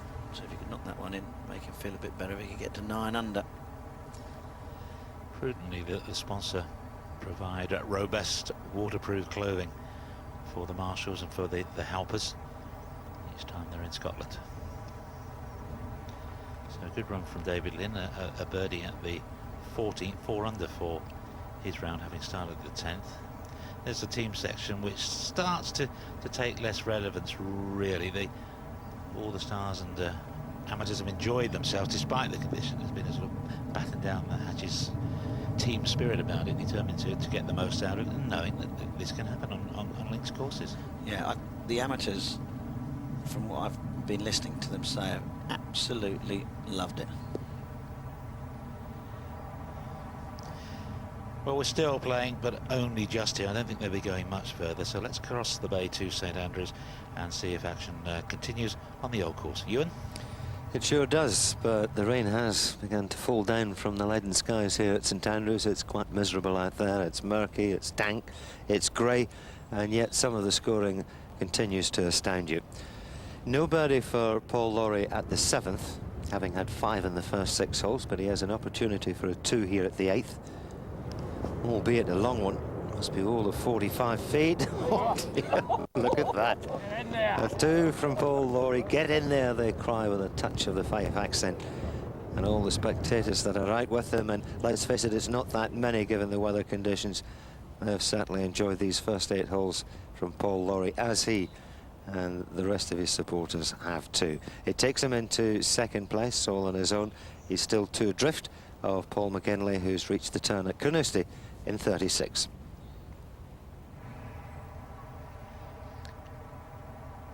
Still waiting to complete the 10th, perhaps. See 1 or 2 players starting to walk in. The Barry Burn is tidal and is filling up rather rapidly. Yes, I've never been here at this time of the year anyway before, but I've never seen it that full.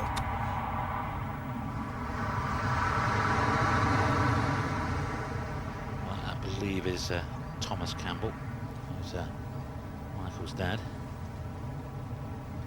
He's off a handicap of 10. Didn't know he was a left-hander. No, it always looks a bit weird, doesn't it, when somebody plays the wrong way round. Very proud man, though, I should think, of his son. Michael's played extremely well, plays very well in Australia. And picks the odd tournament up over here in Europe as well, doesn't he? Yeah, successfully defended the Heineken down at the Vines earlier in the year. Trip across Australia to Melbourne for the Heineken next year. The Johnny Walker moving into the Perth area.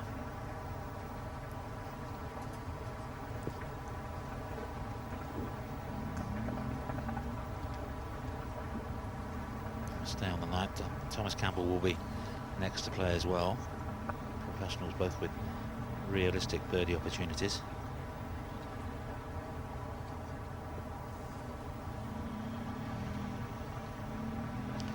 So we will stay on duty as long as we have to today, and report tomorrow, and just await further orders, because like everybody, the longer they leave it, at least they're keeping their options open. Look at those kids there playing with the ball inside out. Now, Mummy and Daddy can see that they're going to be in big trouble.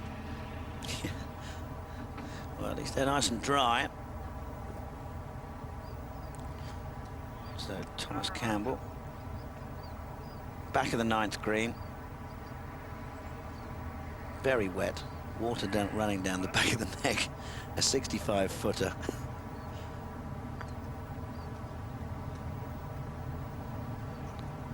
And a good try. Go on, get down that slope. As a team, they're not doing that well. They're not bad. They're 15 under. Currently a share of 34, so they need to pick up 2 or 3 shots. That's soon going to be an next time. There you go, you see. No, she's done very well. Not down. Oh, she turned the other way. That would have been an impression of Mary Poppins across Carnoustie. No, into the bird. Or, yes.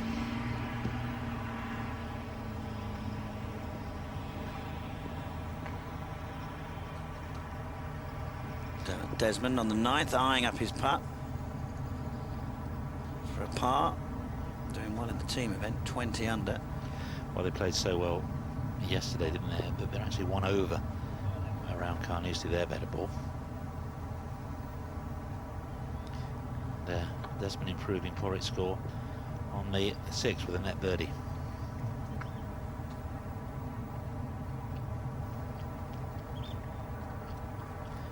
Do him an injustice, it was a gross birdie, made a 4, didn't get a shot and played. So the downhill putt for Dermot for his par. Would have been a net birdie. Maybe hoping that Porritt provides the 3.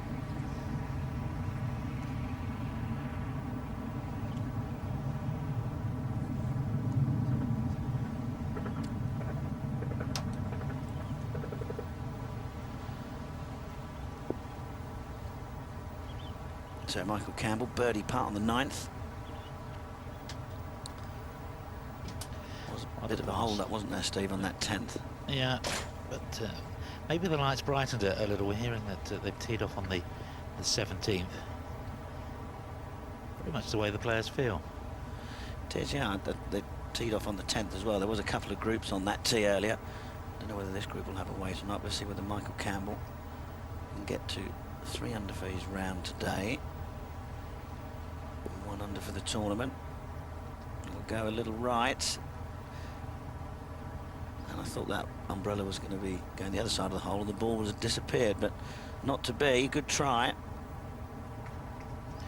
About local time, 20 to 5, which is early for it to be dark. In normal conditions, you'd have another couple of hours of daylight, but it's just so gloomy. If the mist comes up rolling in off the North Sea again, we will be in trouble. Thing is, it comes in so quick, doesn't it?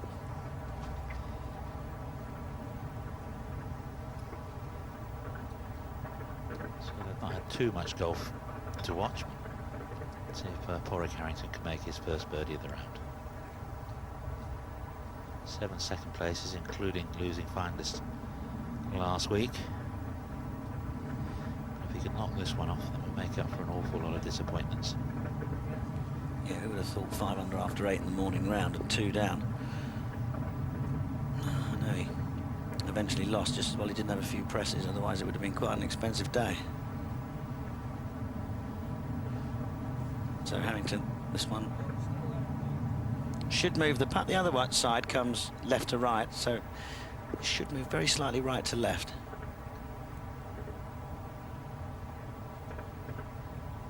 But you know what I'm like on calling putts, Steve.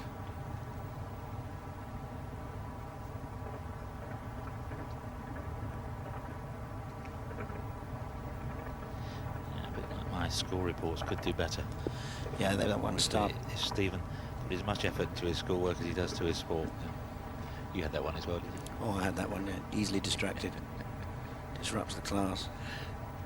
Ewan Murray was telling me the other day that when he was at school, he was playing, he was a great junior golfer, world junior champion.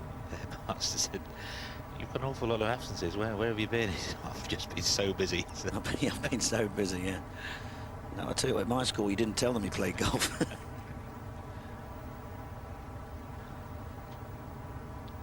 So Harrington, after that, what he would only describe as a big pull left. He's just waiting for them to tee off on the 10th. That's why he keeps looking up. This for his part.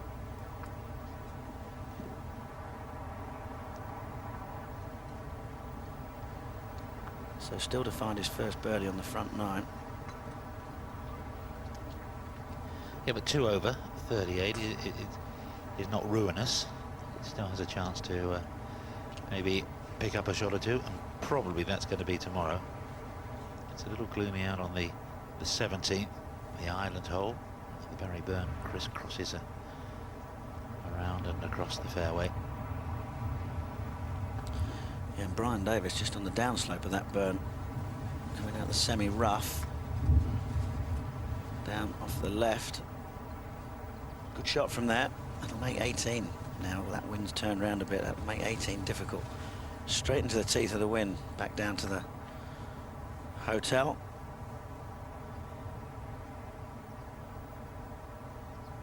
O'Brien, he's one over today. Started at 11 under, 10 under in total. So it's a day really for so just holding on to your score if you can. This is in normal conditions, this is a difficult golf course, even more so today. So that's it from Carnoustie for a little while. Let's return you to Ewan at St Andrews. Some lovely golf played at Carnoustie in these dreadful conditions. It's been the same over at Kingsbarns, and we've enjoyed some great golf here at the home of golf. A lot of it has come from Paul Lawrie. Before we get to the action, there are some proposed plans for tomorrow and Monday. On Sunday, the third round will restart on all 3 courses, and players will be in position ready to play at 9 o'clock in the morning. It looks fairly obvious that we're not going to get the final round finished, so the 4th and final round will start at 2 o'clock off the first tee. It will be a looped draw, and the leaders will tee off at around 4 o'clock, and the amateurs leading the team event will tee off at the 10th at the same time. That means we're going to go through to Monday for the conclusion of the Dunhill Links Championship, and play will restart on St Andrews here. Everyone in position ready to play at 9 o'clock. So well done to the championship committee there. They've been hard at work. It's been a tough day for them, especially after the glorious 2 days we had on Thursday and Friday. Some wonderful golf yesterday, a couple of 64s, 66s over at Kingsbarns, and of course we had a 65 on day 1 at Carnoustie, 67 being the best on Friday. But it's the survival of the fittest at the moment. A few moments ago at the par 5 5th hole, this was Ernie Els tapping in there for a birdie, his first birdie of the round. That was preceded by 4 pars, and that birdie has taken the South African to 10 under par and within 3 shots of Paul McKinley. Paul Lawrie with his brilliant run of figures, birdies at 1, 2 and 3, 5, 6 and 8, is now heading towards the turn, and if he can manage a 3 over at the 9th hole, amazingly he will have gone out in just 29 shots. Joining me in commentary is Dennis Hutchinson, and first of all Bruce Critchley. Thank you very much, Ewan. It's all been gloom and doom. I think one of the sad things really of these last few days is that we haven't seen any of these courses in their autumn colours, which when the sun comes out they really are a delight. The low sun at this time of the year casts some remarkable shadows, and we've been denied that. But it's a tournament, a championship that has had some great weather over the 16 years when it was the Alfred Dunhill Cup, and really this is the first sort of bad break they've had in that time, so perhaps they can't complain too much. But somehow, somewhere, you get the golfers managed to produce some scores, and none better than Paul Lawrie.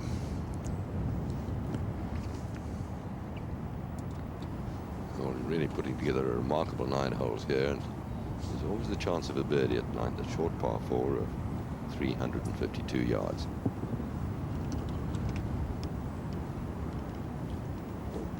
I was quite used to this type of weather, being a Scotsman, like my old pal Ewan Murray. I've played in many a day like this.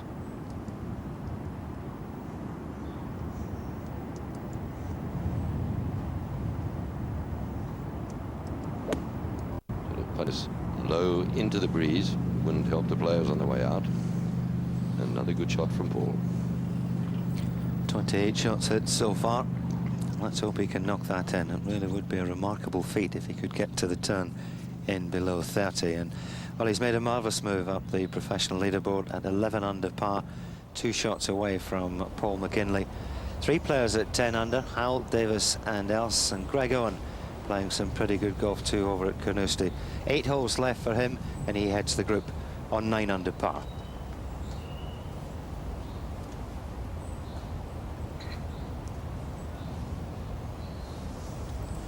Padraig Harrington out in 38 at Carnoustie, no birdie, 7 pars and a couple of bogeys. They came at the 2nd and 3rd. And despite a problem for Jamie Donaldson out by the 7th and 8th, 3 shots going there in the space of 2 holes, he's still at 8 under par. Peter O'Malley, another good bad weather player, 9 under now through 7 holes. O'Malley with an eagle at the 6th at Carnoustie. That's a rare bird, and all that followed by a birdie, or preceded by a birdie at the opening hole. But play's going to go on at St Andrews, weather permitting, for the next hour and a half or so. And anyone else, having played 5 holes, has already made a move into a tie for 3rd place. Well, he's right at the very front of that green. The pin at the 6 is 31 on. Maybe he's actually driven to there. And waiting, of course, to 12, all these double greens. They've got shared with the 12th, and that is Paul.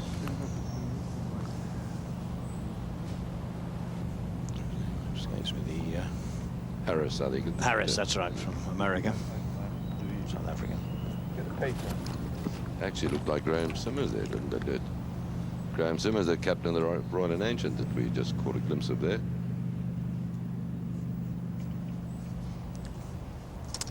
Playing with Paul Lawrie, Martin Gilbert, his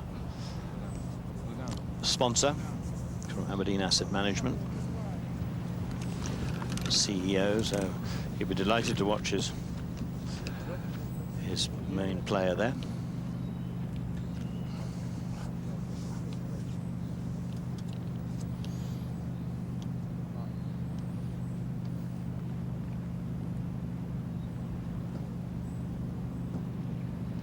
Sandy Lyle playing alongside Paul Lawrie. They're away at the 9th green. Long putt here from Lyle, who's had quite a good front 9. He picked up a birdie at the 5th, although he has just slipped a shot at the par 3 8th. Not quite in, but should be near enough for a par, and Sandy should turn in 36 shots. And in these conditions, of course, if you're using the long putter, as 1 or 2 are, when the wind gets up, I always think it gets difficult. And there you have it, 2nd shot, the hole measuring best part of 400 yards, 412, so big drive downwind. And that's what they do in this part of the world when they get that close. Steady now. Well, that's not bad judgment from there. It's a real old Scottish scuffle, never mind the Texas wedge, up and down through the dip there. And it's not easy to hit the ball at the right speed, but back to the 9th. Well, as Ewan was saying, this to be out in 29, truly remarkable. But of course, without any doubt, the wind has been behind going out, which has made it possible. He is a great putter, but he'll settle for 30. It's made a significant, or he's made a significant move in the tournament. And with 27 holes left to play, this and the final round, he's very nicely placed. Well, he's obviously going to be standing in his playing partner's line there, so quite rightly marking the ball. We've seen everything we're going to see from Carnoustie today, but let's go over to Kingsbarns and get an update on what's happening there. Warren. Thank you, Ewan. Well, things still pretty bleak here, but the players are playing away. It's a testing day. They knew that it was going to be testing when they went out and resumed play. Thomas Bjorn, we saw a wonderful birdie for him on the 8th hole or 2. And that little tap-in was for a birdie on the 9th, which got the Dane out in 36 shots. Back to level par for the day, but then he went on to make a bogey on the 10th to lose that advantage. So a bit of an up-and-down day for Thomas. In the match behind, playing with Pierre Fulke, this is Nigel Mansell. This is for a birdie, and would you believe it, a net eagle. A little bit right to left. Can't say I was a great admirer of the stroke, but it's in. And Nigel Mansell is going along very nicely now. 15 under par.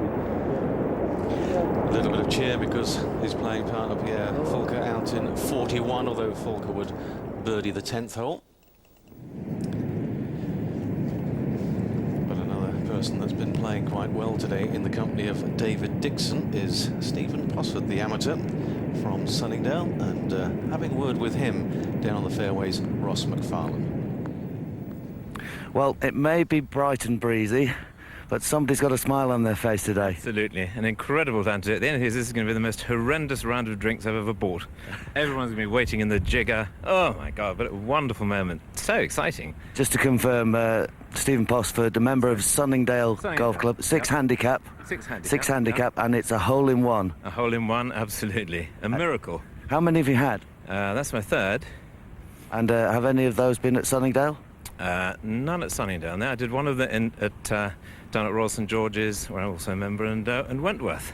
Well, from all of us, many congratulations, and Bruce sends his regards. Oh, right. OK. Hi, Bruce. Thanks a lot. Thank you. Cheers. Well, good news for Stephen Posford, because with that hole-in-one, the amateur team at the moment tied in 20th place. That's the cut-off point for him, so perhaps he's got to continue in good form if they want to be playing on the final day. But things pretty bleak here. But for the people tearing up the course at St Andrews, we go back to St Andrews and Ewan Murray. Well, it doesn't matter where you look along the coastline here, all you see is angry seas, and up to the north the Tay estuary, then you come down to the Eden estuary, St Andrews Bay, which borders the edge of this lovely old course. Then you go around and Largo Bay is there before you move into the Firth of Forth. The waves seem to get bigger, crashing into the shoreline, but all credit to the players out there, giving it 100% concentration, no more so than Paul Lawrie. A putt to be out in 30.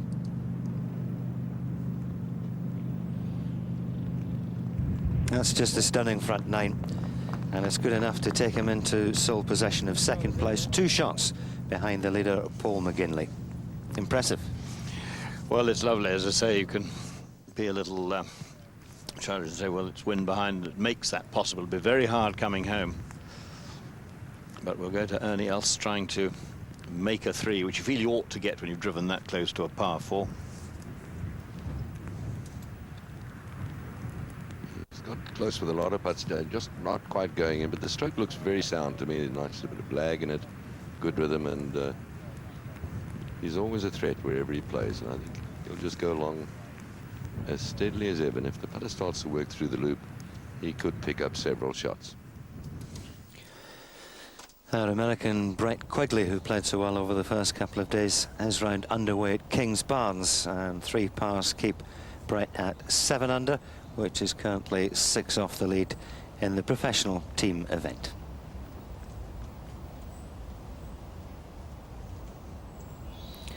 Parsons and Lambourne at 24 under, now 2 shots clear of Brian Davis and his partner.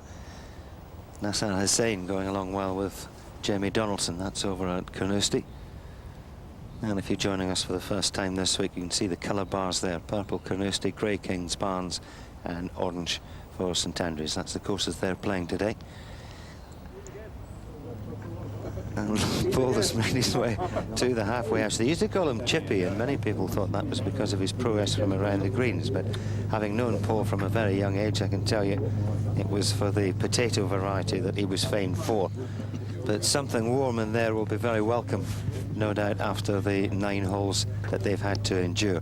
Mind you, when you've done it in 30 shots, it does lift the spirits a bit. Captain of the R&A I saw on the range this morning, fine player. Graham Simmers, yes, 6 handicap now, has been better than that in his time. And of course been a member here and played around here for a long time. Lives over Glasgow, just to the north of Glasgow. Bruce, that's the mutton pies they have at half-time at the soccer matches in Scotland, and they also have them at the halfway houses of Scotland too, because let's face it, it may not get a lot better than this for 5 or 6 months in this part of the world, so they are welcome. Oh, I'm sorry. I'm just wondering whether you need someone with a whip in there to sort of get them out of there when they've got it. I mean, you don't need any encouragement for Paul Lawrie, but the others have taken 41 or 2 to the turn. Well, we'll leave Paul to finish his pie and his coffee there, and from one South African on the 7th tee to another. And Ernie Els, just a 3-wood here. This whole dog leg is away to the player's right. One will be coming from his right and helping. There's a 3-wood. There are a couple of bunkers down there you want to avoid.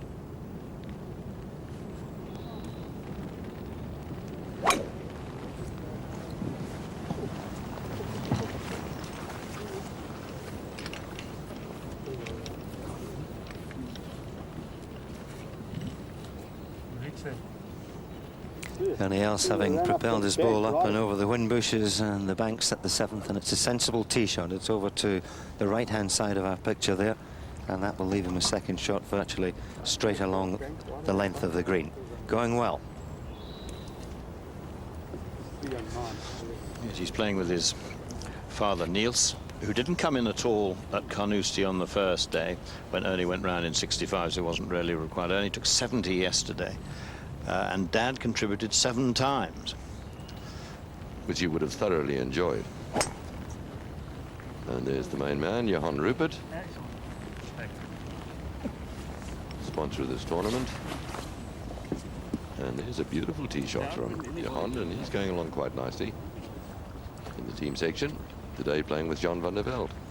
Golf is his game, Dennis. Is it Leopard Creek that he owns over there in South Africa? Yeah, he built his own golf course right down on the edge of the game reserve, and we play our Players' Championship there. Won last year by Darren Fickott. Marvellous course. And the game just over the river.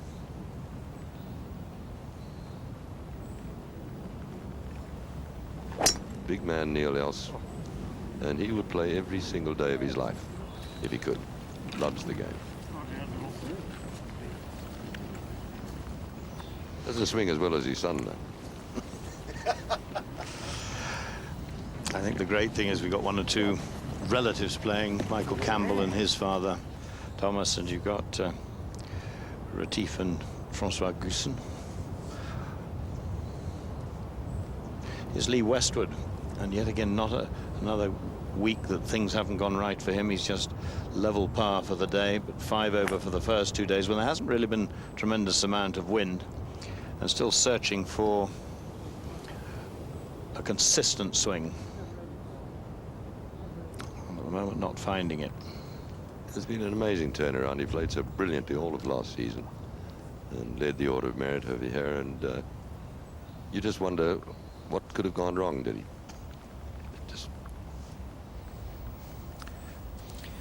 Well, Dennis, you've played this game professionally for many years, and you know what it's like. You lose a little bit of confidence, and then you start looking for things that are perhaps not there. And confusion sets in, and that's the only thing I can see with Lee Westwood. He's a confident young lad within himself, and who knows, maybe one good round and the confidence will flow back and the scores will follow. Well, we certainly hope so, because when he's in full flight, he's wonderful to watch. It's getting hard to identify. This is Michael Douglas, who's an 18 handicap, so he gets a shot on every hole, playing with Darren Clark. And the team has just gone 2-2. It's an eagle and a birdie, both of which have been achieved by Michael Douglas. 3-net 2 at the 7th, and the genuine article at the 8th. And tell me, Bruce, was he given a shot? I thought he was a very proud 17 handicap when he started this week. Where it went. Huh? Where it went. Off the toe? No, she's gonna. Well, no, he's got a shot a hole on the card. And of course, if he gets a 2 on the 8th, he's got a shot there.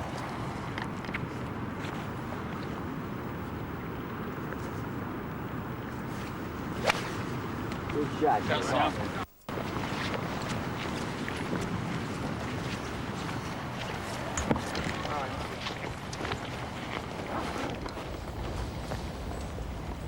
Not many spectators out on this part of the golf course, but Tim Barton has made his way out towards the Eden estuary, and he's caught up with Michael Douglas. Tim.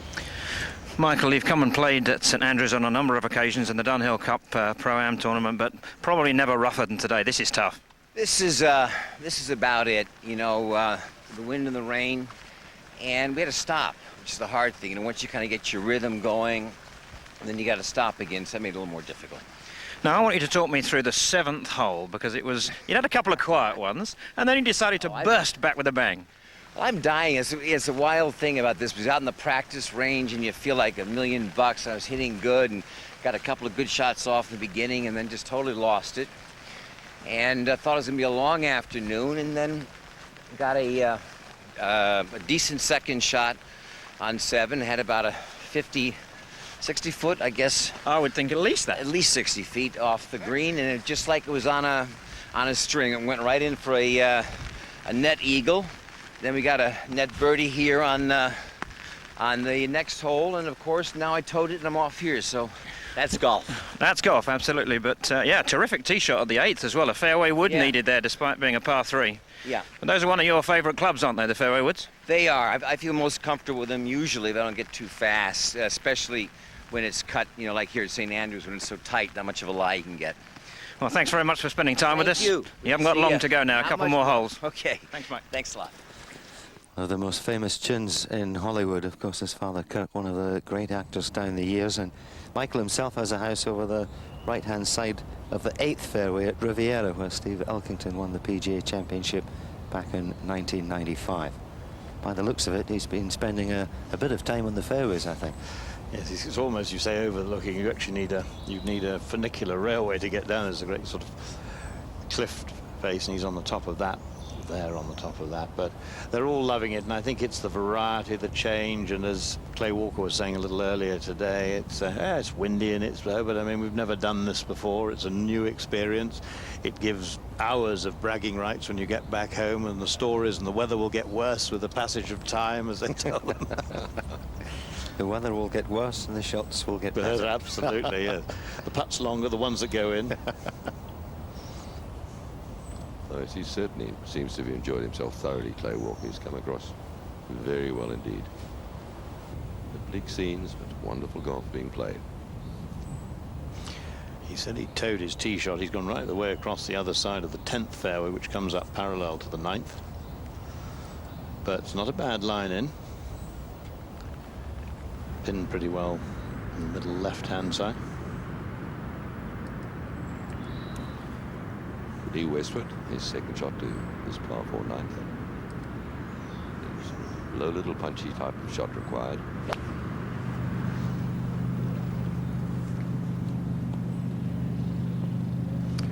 Dennis, you can see how dark it is out there. We've always said that the cameras have the ability to lift the light brighter than it is, but you can see the way those lights were shining. It's very gloomy. Certainly is. Didn't look too pleased with that, Michael Douglas. He was looking for it before he hit it. Yeah, too true.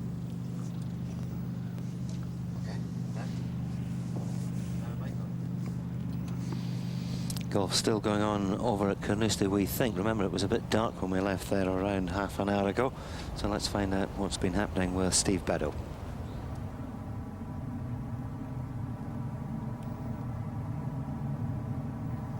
You can see the Barry Burn is pretty full, but the line has improved slightly and play continues, and 10 pars for Paul McGinley. He got through the difficult 10th with a 4 on his card.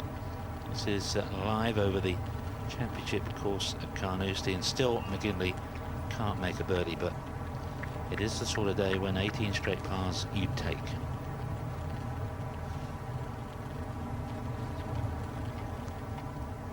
Just a little further behind, one of the steadiest players on tour is starting to make a move. Peter O'Malley, who opened with a birdie, made an eagle at 6, and he's got this for a 2. In fact, just a short while ago had this for a 2 at the 8th hole. And the Compass Group English Open champion, 4 under for the day. Great golf, and into a share of 3rd place at 10 under. So we are still rolling along, Ewan, and there are 1 or 2 making profit. Back to you at St Andrews.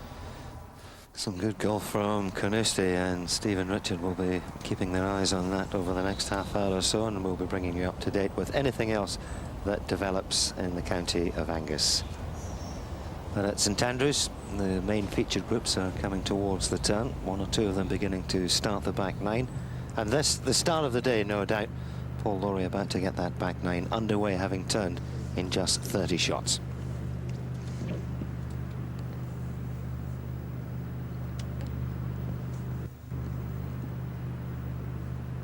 As you were saying, Bruce, it certainly does look dark out there, but 3rd shot here for Michael Douglas.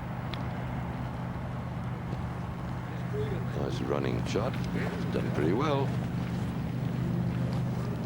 Looked a bit stiff and pushy, didn't it? Yes, and cameras on it. Of course, when you've duffed the one before, it was a longer shot, but you're always suddenly, the confidence has leaked a little bit. Now he's out of the way, so Lawrie can start turning, wind assisting, and off the left. off the right coming back this way. And that wind along here can get pretty close to this 10th green. Measures 379 yards. There it is, just wandering up the left-hand side. Surprised them. Oblivious to the ball trundling up the fairway there. It looks like he's found a little hollow, and with the pin position just about in the centre of the green, Laurie has another excellent chance of a 3. If successful, he'll close the gap at the top to just 1.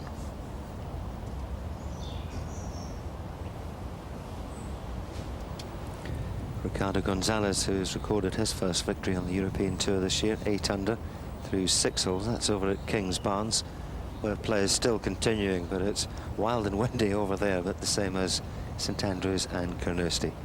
It's probably the best light we've had at St Andrews all day. Another of our featured groups have reached the 9th.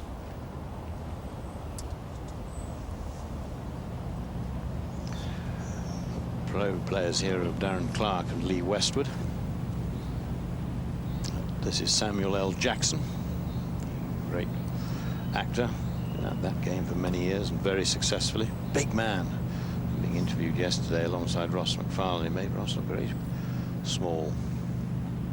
He was playing at Kings Barnes. They're going nicely. He's had contributed twice to a team score of 12 under through the 3 days, 2.5 days. 9 handicap player. A bit of Lear Eagle about that putting style of our man here, Michael Douglas. You notice that the elbow's out, just like old Leo Eagle used to putt in the good old days. And nothing from you, please, Bruce. I gave you another chance. I don't know what I was thinking about. Mark it down. We didn't take that chance there, Dennis.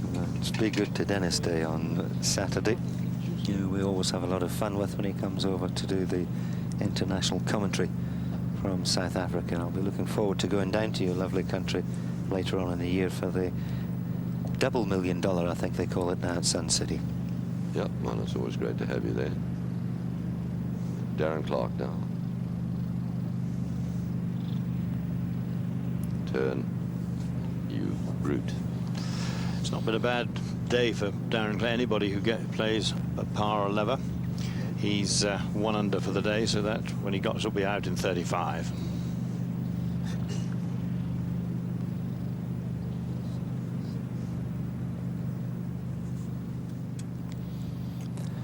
Tee shot of Ernie Els at the 7th, way over to the left. He got the line right for his second shot, but he's left him some 35 feet away from the hole.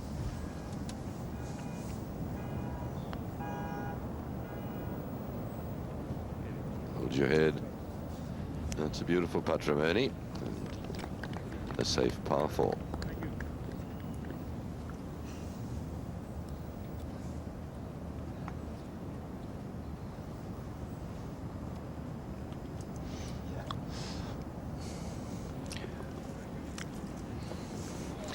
So that's a good 4, but he's moving nicely into contention without too much spectacular golf.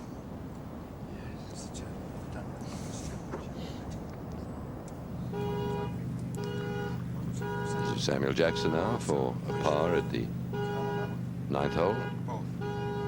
Nice stroke over there, nice solid pop, well done.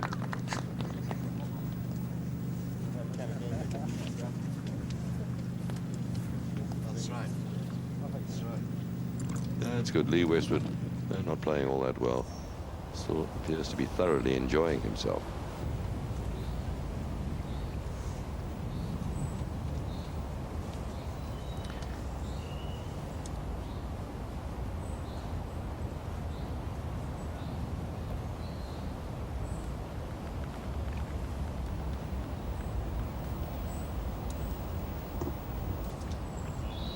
Let's have a look at the scoring comparison, and the easiest has been Kings Barnes. This is days 1 and 2, just under 71. Carnoustie just over its par of 72. They're the hardest, and I think everyone expected that. St Andrews sandwiched in between with 71.24. Hardest hole, well, no surprise there, I don't think. The road hole, just under 460 yards. A tell on the right, the road hole bunker at the front of the green. It's played nearer a 5 than it has a 4. And the easiest hole has been the third at King's Barnes, which is a par 5 down by the sea, and the prevailing wind has meant that many have managed to find that green in just 2 shots. But interesting comparison. I think it is, and as always, you often find that the hardest hole, which is a par 4, has a higher score than the easiest, which is a par 5. And all to do with wind direction over the 3 days, which is pretty constant. Now we'll have a look at the owner and trainer of this event, Johan Rupert, and the mastermind really behind putting this together. Been going very nicely. He's at 16 under, but that should be a 4-net 3, in which case they'll move to 17 under. And of course he's sort of on the bubble. The top 20 pairs after the 3 rounds go forward to make it to the final day as a Pro-Am pairing, and he's right on the mark of that. 17 under now. That's a tie for 21st place. Yes, he's unbelievably competitive too, Johan Rupert. You amaze me. Yeah, he hates to lose. McKinley by 2 over Paul Lawrie, who has a good chance of a birdie 3 at the 10th here at St Andrews. And 3 players there at 10 under. There are now 4, because Ernie Els, of course, has made his way to 10 under, courtesy of the birdie at the par 5. The man selected by Johan Rupert to be his partner for the week, Frenchman Jean van der Velde, who a year or 2 back wrote to Johan Rupert and thanked him for the tournament and how much he did. This was in the old days of the Alfred Dunhill Cup, and said it was a pleasure to come and play in it and to have a chance to play the old courses, St Andrews, the links courses, and they started a correspondence which I believe has sort of gone on today, so they've become good chums.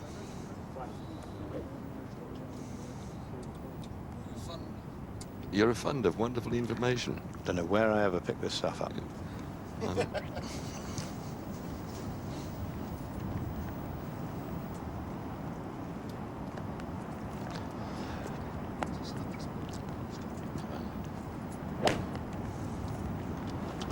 Van der Velde firing his tee shot into this 8th up and over the front bunker, and he's done nicely. And I can tell you, while that ball was in there, the hooter has just gone at Carnoustie, so no further play on this, the 3rd day. We'll have the 4th day tomorrow, and we'll also have a 5th day, which has been announced by the Championship Committee a few moments ago. So no further play at Carnoustie. Things still going on at King's Barnes, and for the moment we'll stay with it here at St Andrews. I think one of the hardest things on a day like this is all the hanging around, and then when you get out there, you know you're not going to get the round completed, and to sort of keep going, you know, there's no real sort of end to the day, and it's not perhaps so difficult for the professionals who are used to concentrating on every shot they hit, but more so perhaps for the amateurs whose minds find it easier to wander. Certainly true, and Ernie does not appear too happy with that one. Might let it get away to him and right. Well, breeze into them there now, of course, at the 8th. Raining again. There's Paul Lawrie. Got very close to this 10th green, and somehow you often feel that the closer you get to a green, particularly when you're coming downwind, the harder the chip is. And maybe that was one that might have been better played with the putter. Bumbled it over. He's tried to fly it to the edge of the green. It just had too much oomph behind it. Chance to have a look at Johan Rupert's swing. Nice rhythm in that one. It's to the par 3/8. All 175 yards of it. Good shot. This is really the first hole back into the wind, and you can see all those 3 shots really misjudging the effect of it.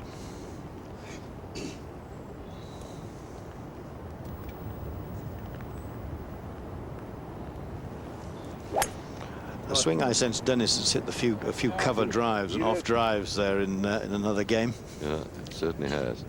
Then I think he was just probably nicking a 5-wood in there, and he's done jolly well. Well done, Niels. Well, you saw the tee shot of Johan Rupert there over to the left-hand side. He is the Chief Executive Officer of Richemont, and he's the Chairman of the Dunhill Links Championship Committee. He's now alongside Tim. Johan Rupert, this format change was your dream, but in the dream the weather wasn't like this. We've been lucky many years. I think we've only lost one day over all the years of the Dunhill Cup, but it is late in the season. We've spoken about it to the commissioner, so we hope that we'll be going earlier. It'll help to get more players around, and hopefully we won't have problems such as these. Well, despite the conditions, which are obviously pretty horrendous, the celebrities and the pros, I know, are really enjoying the challenge and the 3 different courses. So with good weather, it would be a terrific event. You know, the problem is we're not playing enough links golf anymore. I love links, and I was very sad to see the Scottish move, even though Lyle's a friend of mine. I think we ought to play more links golf. And I think a lot of the Americans, especially who came here, I know, and Europeans, Boris Becker had a blinder on the first day and then went to Carnoustie, and last night he said to me, "Johan, you know, Carnoustie is a lot different to the old course." He said they put the bunkers in all the wrong places. He hit 15 bunkers. Now it's nice to see people like Hugh Grant. Michael Douglas, of course, is an absolute fanatic. Sam Jackson plays a great game. He made an eagle last night in the dark on the 9th at King's Barnes. Boris, Hugh Grant's swing is magnificent. I watched him a bit on television. And it's nice because despite what the papers say, and it seems that all the English papers are paid to be cynical about the, you know, I would have loved to have seen some of those writers out here when they badmouth some of the celebrities. But what they don't understand is the children love seeing celebrities. And if you want more children to play golf, it's the way to go. And the golf writers depend upon the game. So I would suggest they lay off people like you and compliment them. Just a quick word on the handicaps now that you've got me. At Pebble, they also allocate handicaps with the AT&T. And it's not that we're trying to penalize people, but when people go around in the practice round and shoot 76, 77, or 14 and 16 handicaps, come in and talk about it, well, you know, they're going to get done. They're going to get done. Thanks a lot. Okay, I'm going to let you get back to your match. I know you've got a little wager going against Ernie, and you're 5 shots up today, so keep the good work going.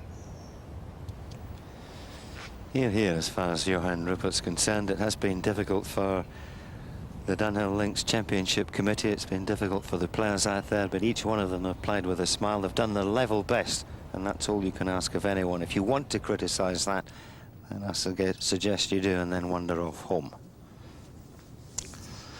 Paul Lawrie from the back of the 10th green. Oh, he's got another one in. Great drive, wonderful putt, an ordinary second shot in between. And what a difference that makes, because it takes him to 12 under, and Paul Lawrie is just 1 off the lead.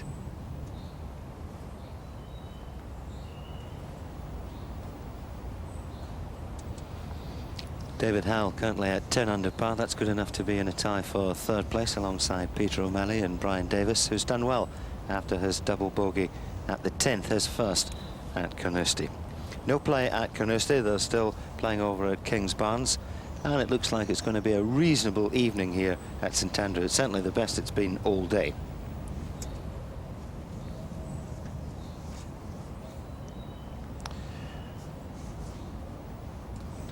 John van der Velde now with a birdie putt. This for a 2 in the 8th. Go on. Beautiful stroke. I must admit, this is one stroke I've always enjoyed watching Bruce. He's also wonderful rhythm in the putting stroke. I was thinking he's playing just across. He was on the same green, piece of green, if you like, that Paul Lawrie was on. 2 players with a very similar sort of lovely, smooth, plenty of backswing to it. So I've always been a believer you must take a backswing. It's so easy to get a little jerky if you shorten the backswing.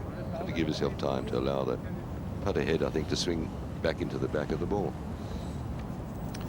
Jean van der Velde there now. At the moment, he's too far back to be qualifying for the top 100 and top 60 who get through as professionals. So he's now working hard with Johan Rupert to make the top 20 of the Pro-Am pairings, if they get through to play the 4th and final round. given that a nice healthy bash, because he got nothing to lose. He doesn't get a shot here. His 9 handicap, and he just saying can't improve on it, so I can pick up. His partner's got the 3, and that's the philosophy that they were hoping once you can no longer improve on your professional partner, then you pick up and keep the pace of play playing.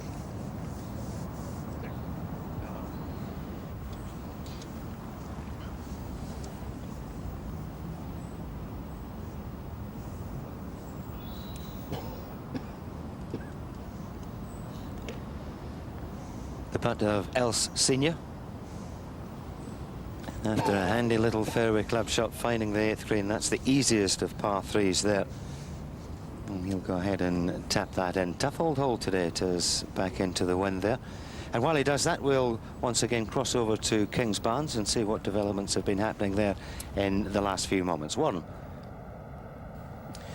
Thank you, Ewan, but I don't think we can quite match the exploits of Paul Lawrie, but a man who got his first European Tour win just a few weeks ago in Cron. He started off 2 under after the first 3, but had this for a par to remain at 9 under on the 6th hole. So his first bogey of the day. Nice man, but moving just backwards down the field and entering a stretch on the golf course now, which is very tough indeed. All these next few holes for him into the breeze.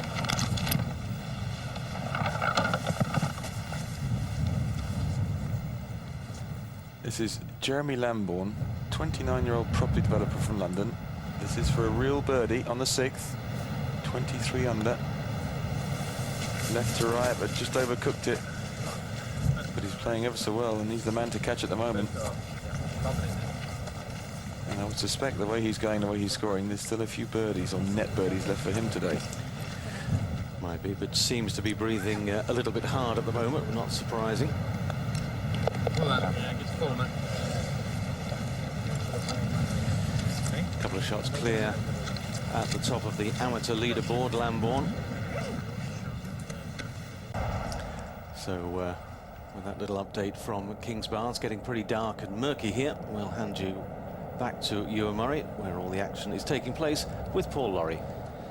Certainly is after that birdie 3 at the 10th, but now he's coming to a difficult part of the course. It's just a question of how many shots he'll be able to hang on to in these closing 9 holes and how many holes he'll be playing. But artist Harold Riley has put his memories of this wild and windy day down on paper.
Many of the lights on in the buildings by the old grey tin, but it's not such a bad evening here at St Andrews. We had the worst of it probably early on.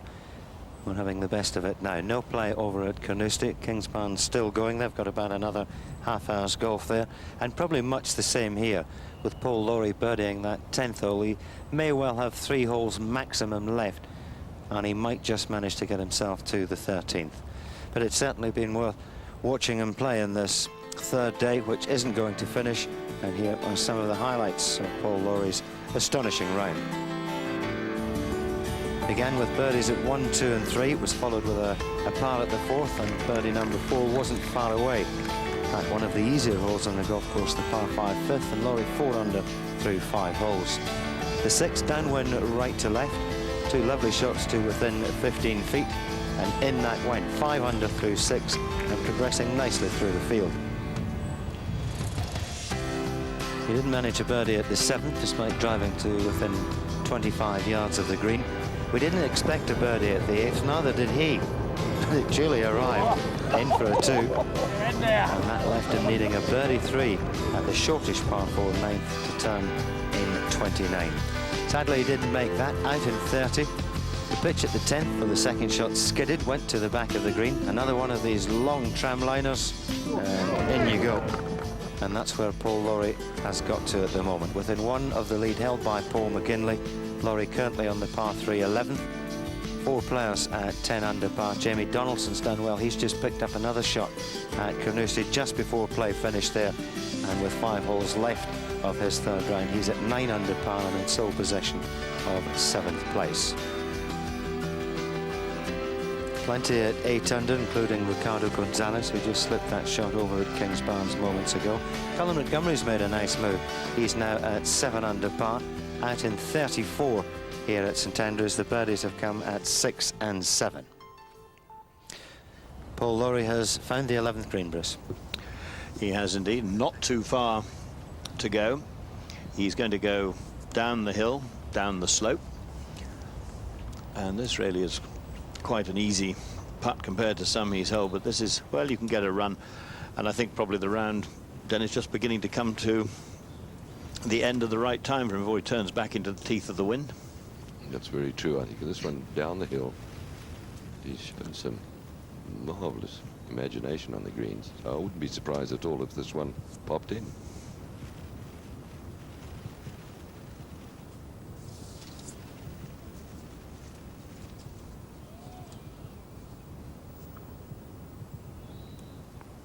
Nearly. So, wonderful effort. Out in 30 and starting for home 3-3. Doesn't get much better than that. A filthy Saturday it will be remembered as, but amazing scoring despite these dreadful conditions. So it's not the day 4 we were anticipating, as round 3 is still in progress, but the home of golf is enjoying a fine autumnal day, and hopefully Dunhill will manage 72 holes, albeit having to go into a 5th day on Monday. Round 3 has begun over at Kingsbarns, and obviously we'll keep you up to date on all the events there. We're all set for a cracking day at St Andrews, as they were at Carnoustie. But the news from Angus is not good for the latest. Here's Steve Beddoe. Thanks, Ewan, and welcome everyone. It's just depressing for the 4th day running. We're going to have delays. There's no play possible at the moment. Our last groups have got 13 holes to go to complete round 3. Our first outs have 5 holes remaining. Now, when I looked through the window about 7 o'clock this morning, it was overcast, but clear you could see. Of course, it wasn't daylight, but it remained fine till about 8 o'clock. Players arriving, starting to warm up, but not much wind about. And as they started to make their way out to their positions on the course, we're due to start at 9 o'clock, so the mist closed in. No play possible. They kept the players out for about 25 minutes in the hope that the mist would disappear, but obviously their players then starting to get cold and back to the warmth of the clubhouse. When we do get play, and we will at some stage, of course, we've got a fascinating scenario. Joint leader Paul McGinley is 13 under, 11 straight pars on a difficult golf course. At 10 under, David Howe, Peter O'Malley and Brian Davis all have interest in the outcome of this jackpot payout.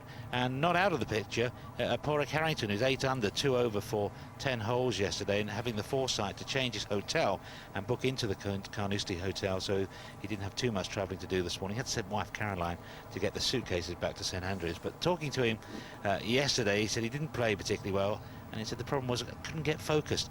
And I think, Richard Boxall, for the pros, with the nature of this event and the stop-start play, that's the problem, getting focused. That is the problem. You've also, you've got to look after your amateur. They've paid a lot of money, and rightfully so.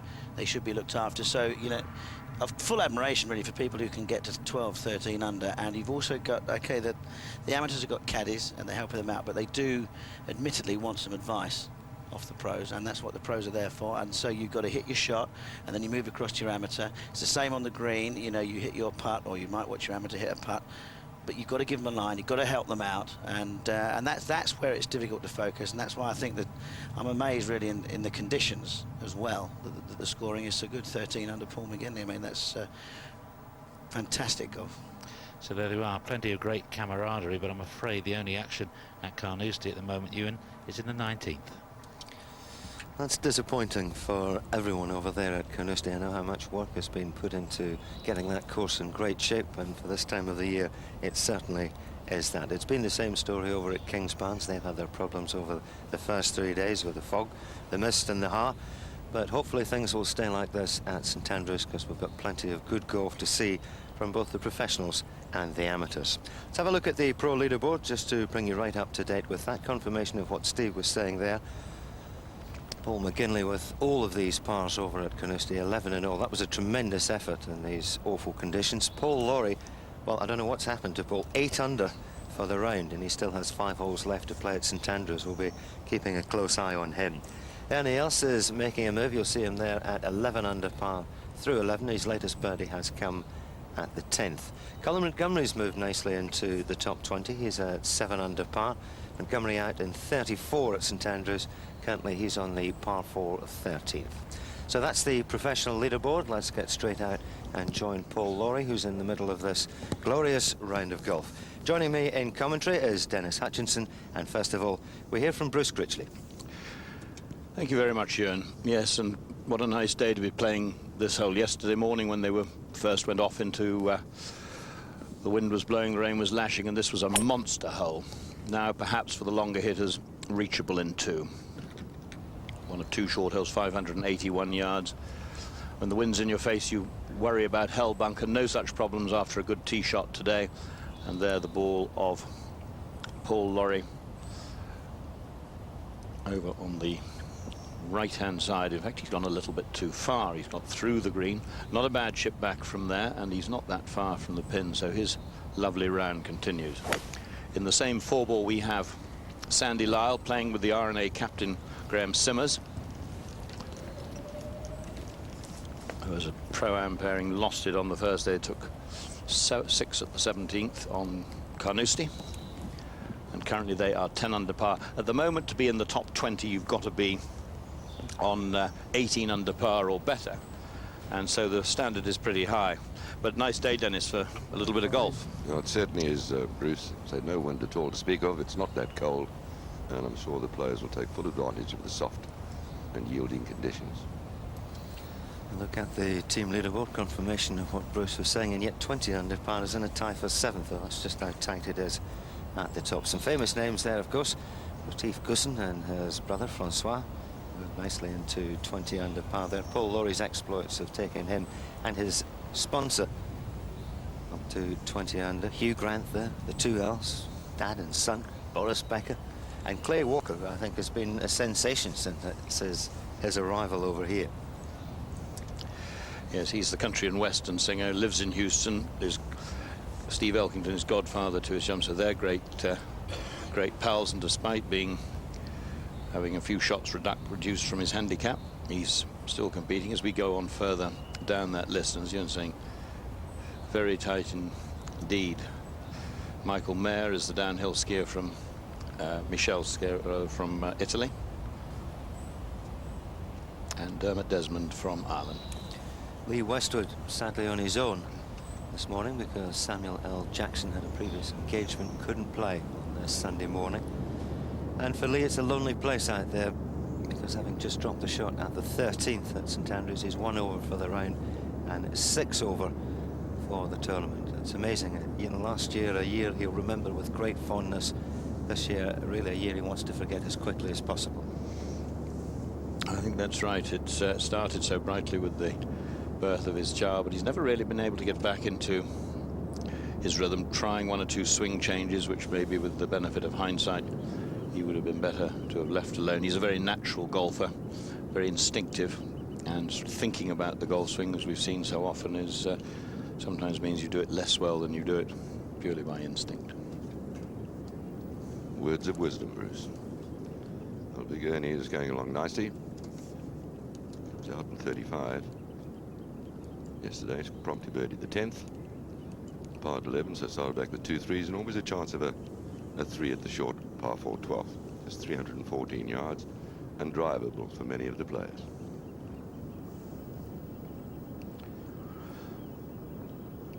11 under with his own ball and 20 under with his father. First day, Niels Else couldn't get in as Ernie went round in 65 round the mighty Carnoustie Links, but he's now improved on his son 9 times overall, and well, I think he's thoroughly enjoying playing with Dad.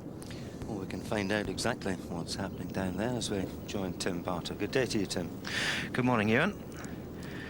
Yes, Ernie Els has managed to drive it on this 12th green, a beautiful tee shot, but has not got it up onto the proper level. He's on the lower level, so he's been gesturing that he may chip off this hallowed St Andrews turf to lob the ball up over the tee and feed it down to the flag. But I think it'll be Jean van der Velde to play first. His drive just coming up on the front edge. Johan Rupert's drive right in the middle of the fairway. Second shot went just over the back of the green. I think they're going to wait for the players putting on the adjacent 6th green. Obviously, one of the shared greens here at St Andrews, always adding up to 18.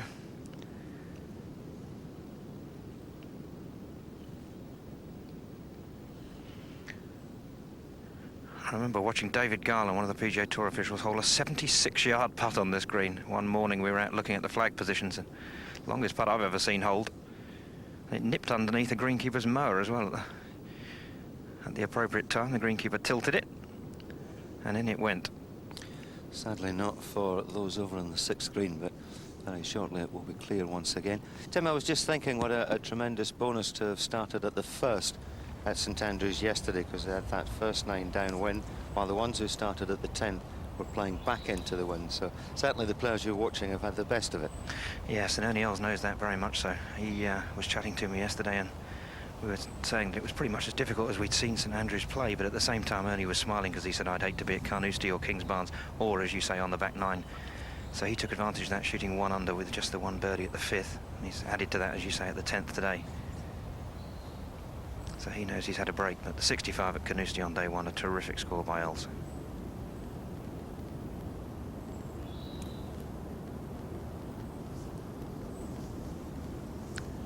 Jean van der Velde, who was playing with Johan Rupert. Concentrating now totally on getting his man into the Pro-Am playoff, if you like, the final round. They're 18 under combined, which is in a tie for 20th spot. They dropped a shot at the very short par 4 10th late last night, which was a bit of a blow when they were going really well. 3rd shot now for Paul Lawrie to the par 5 14th. Settle down. It's coming out of the rough. No check on the ball.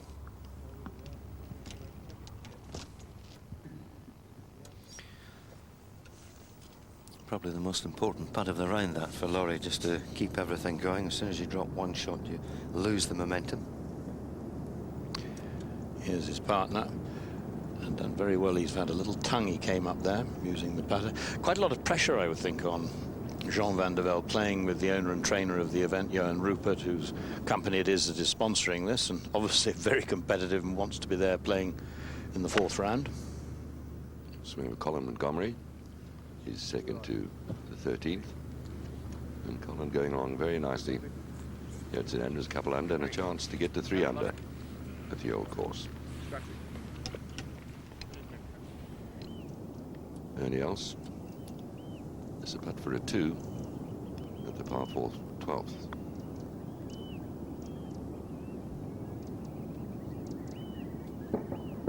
Never easy to get the pace right when you're coming up a steep slope, and he's left that a good deal short.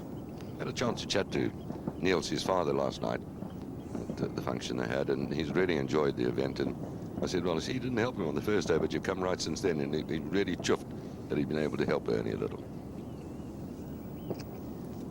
Also not easy, Dennis, is if your first putt of the day on these greens is a sort of 45-yarder from up one level and from another.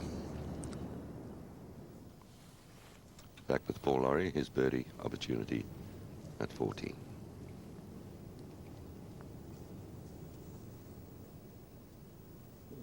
He held everything yesterday, and he's done it again today. That takes him to 9 under par. Thinking of shades of Tony Jacklin way back in 1970 when he sprinted to the turn in 29, only to be halted at the very next hole that Paul Lawrie's about to play. Pushed his second into some bushes, and all of a sudden it was a 7, and what looked to be a round of 61 or 2 in the making turned out to be an ordinary 67. So I think an extremely important putt there for the former Open champ.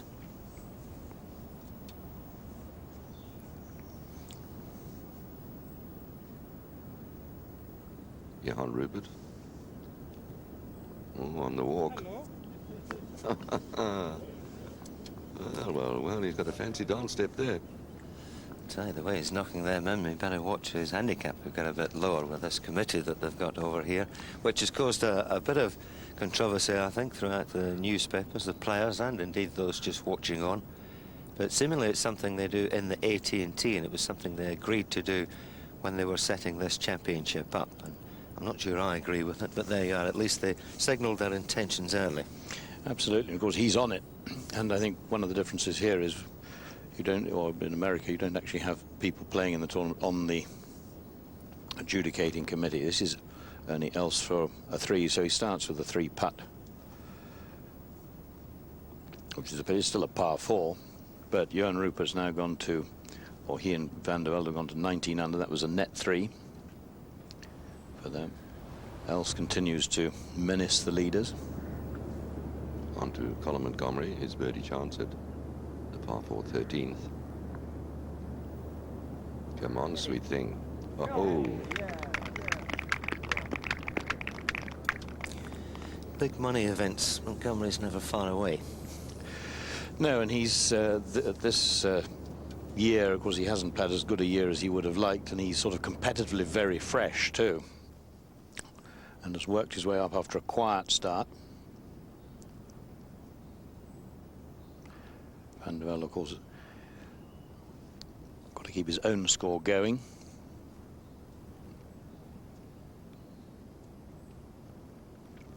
Doesn't make it. He's very unlikely. At 2 under par, he's still currently in the top 60, just, which of course is, with the conditions we had yesterday, has wreaked a bit of havoc with the various scores that people had. It was a lot better than that after 2 days. Majestic swing of Paul Lawrie at the par 4 15th. This hole has been lengthened, and that's a perfect tee shot. Amazing, Dennis. 2 drivers they were playing here yesterday afternoon and couldn't reach, and today it's suddenly something like a drive and a mid to short iron, and it turns an almost certain 5 into a great possibility of a 3. Oh, too true. And well, we've always said these coastal courses, that when you're drawn, can either win or lose you the event. And the Else beginning his day with a 3 at the 10th, which has taken him to within 3 shots of the leader of Paul Lawrie with that latest birdie at the 14th. McGinley now in sole possession of 2nd, and Retief Goosen beginning to move up there to threaten the leaders. He's now at 10 under par. 3 birdies in 4 holes from the 10th. Brett Quigley from the United States, what a welcome visitor he's been. Popular one too. Nick Doherty's recovered after a dreadful start to his 3rd round yesterday. That was in the worst of the weather. He dropped 4 shots over the space of 6 holes, but he's battled back well, and he's now at 6 under par. Justin Rose 5 putted the first green at Kings Barnes yesterday, and then 3 putted the second. 8 putts in the space of 2 holes, and yet still good enough to be at 6 under. So confirmation of his re-emergence in the global game. Omar Sandys, he wrote the headlines on day 1, and nothing to be ashamed of. 6 under through 8. 71 he was on the second day after a first round of 65. Hasn't been a great season for Miguel Angel Jimenez. Stephen O'Hara, one of the latest recruits to the professional game from Motherwell in Scotland. 3 under through 12. Big week for him. Could win enough here to secure his playing privileges for next year without having to go to the qualifying school. Nice to see Emmanuel Canonica back. He's been playing most of his golf in the United States. And now we're getting down to around the cut mark, which looks very much like it's going to be -2 or -1. Andrew Coulthard, who's attached to St Andrews, 2 under and 5 to play. That's over at Carnoustie. He's going to have to wait a little longer before he can continue his 3rd round. Ian Woosnam and Philip Price, the 2 Welshmen, they're just outside the mark. If the cut came at the moment, it would be 2 under. Joachim Hagman playing alongside Boris Becker. Hagman at 1 under, so he's got work to do, as have all these players on -1 and worse. Huge prize money, £40,000 for 20th place, and just under £600,000 in all. 1 or 2 of the players that caught a cold in that dreadful afternoon on Saturday was Gary Evans, 41 out over at Kingsbarn, 6 holes left to play. He's got to try and find at least a couple of birdies, maybe even 1 more than that. Mark Rowe had an 8 at his 5th hole, the 14th at Carnoustie, halted his progress. A player, of course, who needs to win around 15,000 to secure his card for next year. Goosen and Goosen are going well. That's the least famous of the 2. Well, he's the big brother, mind you. He's a very big man. That was his 3rd shot, and he was telling me last evening when I chatted to Francois that the day after Ernie won that dramatic playoff to win his US Open, his dad fielded at least 3,000 phone calls in his office.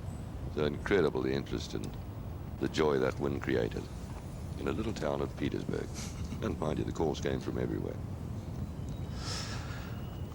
Indeed it did. It was astounding. Here's Angel Cabrera, who's not had a very good week started poorly. He's 5 over par, 2 under today, or for this round. So it's got a bit better, but what with the fog and what have you, he's playing with Peter Kessler from the Golf Channel over in the United States. They're combined 8 under, so not really a feature in the tournament, but playing with Goosen and Goosen, who are in 9th place at 20 under par. This is, in fact, that's Martin Gilbert playing with Paul Lawrie. And they're doing extremely well, of course, largely on the back of Paul Laurie's performance. They're in 4th place at 21 under par, but Martin Gilbert's improved 7 times over 2.5 rounds, and not easy to improve on when someone is 8 or 9 under par for the round. It certainly isn't. You feel a little useless most of the time when you've got a man going really well.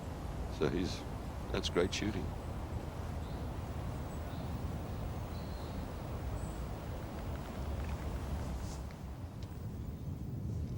There you look down. This is looking sort of up the 14th. That's the 15th on the top of your screens, over to the left.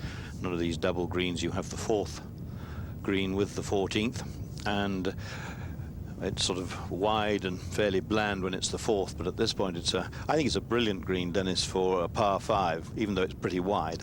Oh, certainly. And I mean, you could get it up there, but it's amazing how the ball can fall off and get into those humps and hollows, and it's not easy to get the ball up and down into around this 15th green.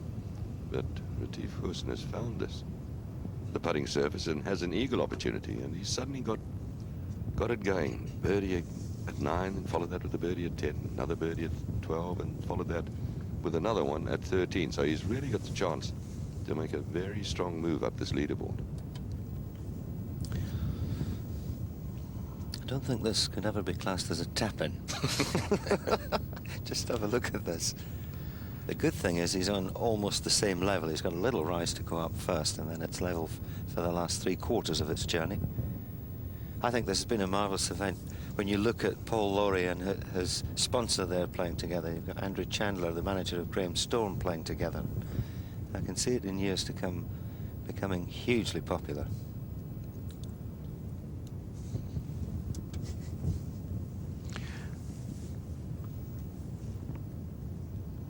Drifting away from the hole. And Francois was mentioning as well, he said Retief has played quite beautifully the 3 days, he said, and the putter really hasn't behaved very well. But seeing the scores he's just put up in the last few holes, it must be starting to work. And trying 2 brothers, we've got father and son as well. Just look at the difference of this hole. That's probably a wedge for Paul Lawrie at the 15th. But that's what links golf is all about, the elements defended, Bruce. That's right, and so on a course we've got these enormous putting surfaces. The wind is a factor and has always been and is meant to be, and you get a calm day, you say, well, thank you very much, and you move on. Ankel Cabrera, this is Peter Kessler. Beg your pardon, this is Francois Goossen.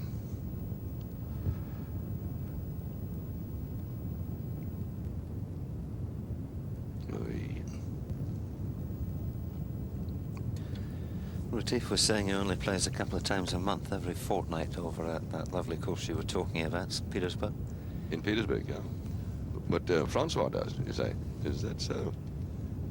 Well, I suppose he leaves the golf to his brother.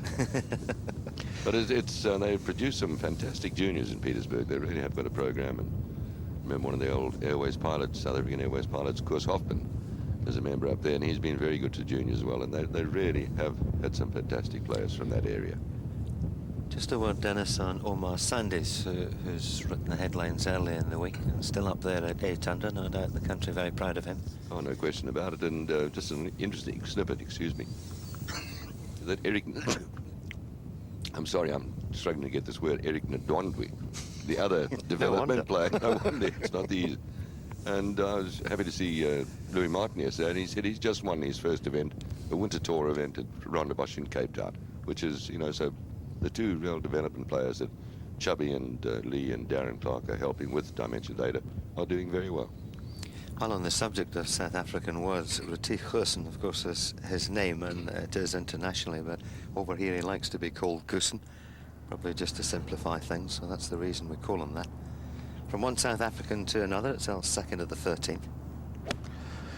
Again, evidence of a much easier day. This is an enormous drive, just a very short iron to an elevated green, pinned pretty well back, and just the fact is coming out of some wispy grass meant it didn't have the usual bit of spin. He can't see the end result, and it would have looked excellent in the air right over the top of the pin. 15th, Sandy Lyle for a birdie.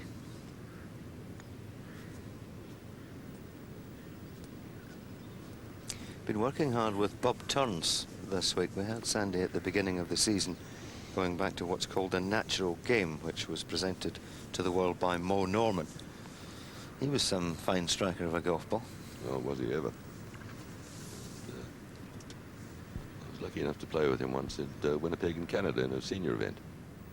And still very impressive ball striker, senior or no. Paul Laurie, another birdie chance. He's been grabbing most of these while he's been at St Andrews.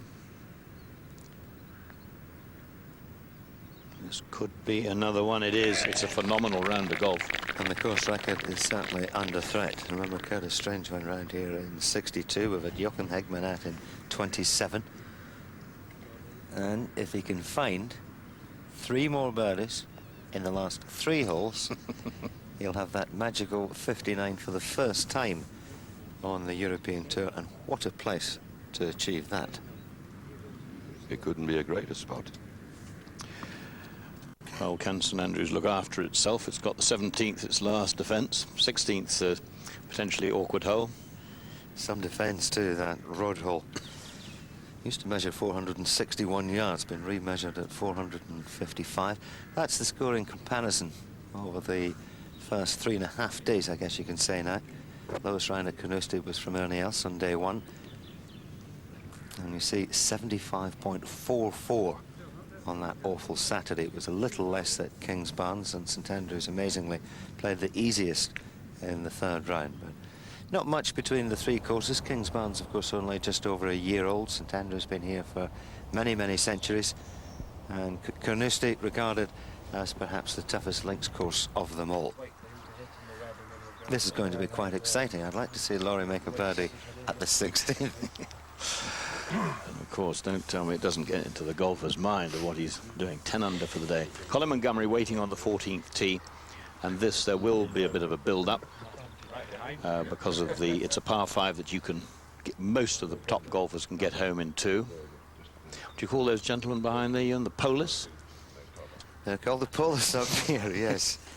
It's a Glasgow word, actually. It's the way they pronounce police over in Glasgow. The polis is what they call the Eden Estuary, which at the moment is empty.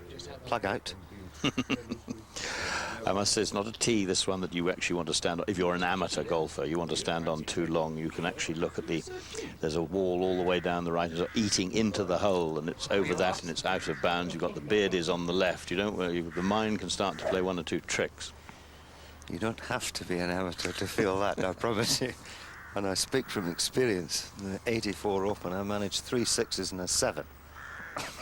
Really consistent. How many times did you bounce off the wall, though? Which is what happens on occasion. No problems for Monty. That's a whistler right down the middle.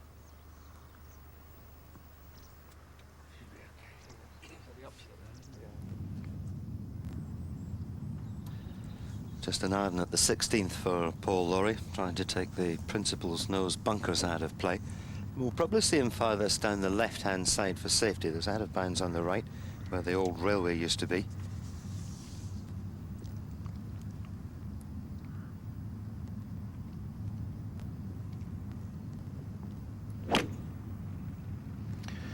And with autumn conditions, the pin is fairly well back on the green, and so no problem from that side. Yeah, just in the left. Fairway that's shared with the third.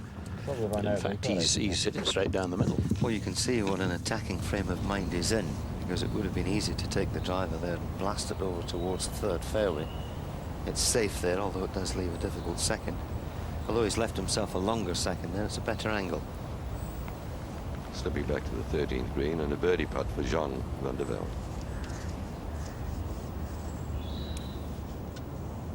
Come on and swing.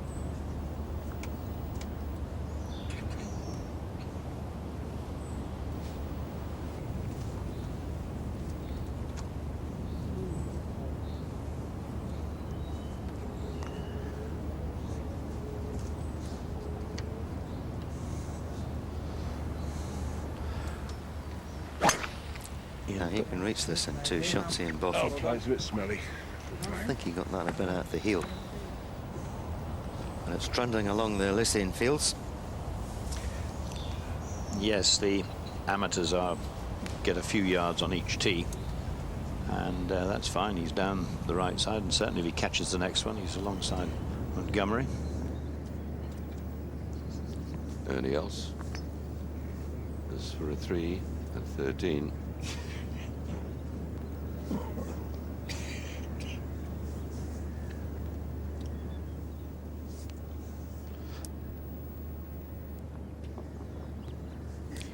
Tim out there giving us the news of the speed of play, which I think has been pretty good since we began on Thursday. It has. It's taking, generally speaking, sort of 5 hours or so, but it is a combination of difficult conditions and amateurs, but they're keeping going nice. This is Anton, that was his dad, Johan Rupert. 4 of 4, so no chance. He doesn't get a shot here. He's 6 handicap. This is the 13th stroke hole.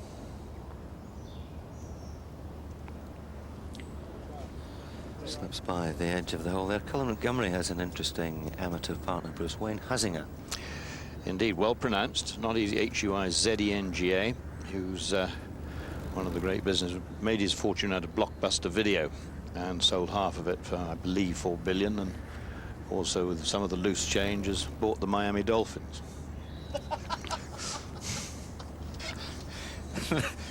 Excuse the laughing.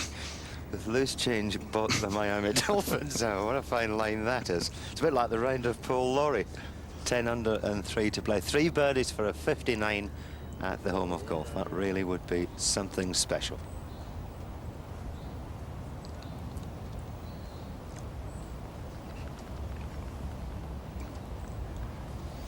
Two shots clear of Paul McKinley, couple at 11 under. This is the chasing pack there, and Justin Rose, tremendous golf that is, at 7 under par, despite that awful start over at Kings Barnes. 5 putts on the first green. He's just had a birdie at the par 5, 12th there. Right quickly from the United States, the only American player to come over. Got himself to 9 under par at one stage. He's also at Kings Barnes, 7 under par after 8 consecutive pars from the first. Back to the action and the US Open champ.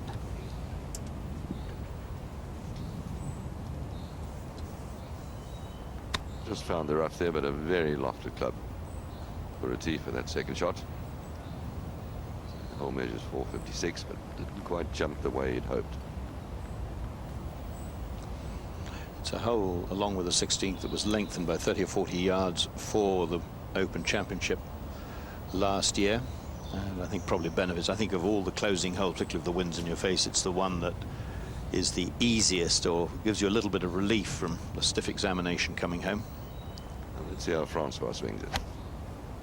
Oh, nearly with the same ease and grace as Retief, but shorter the swing, but what a good shot. That's a beauty.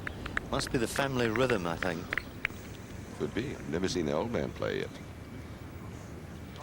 Mind you, you can grow up alongside your brother who swings as beautifully and as simply. You ought to be able to feed off it a little bit. I'm not sure that Francois really played a great deal of golf as a junior, unlike Retief. But it's a big, long golf course at Petersburg, so no surprise that they can move the ball out there.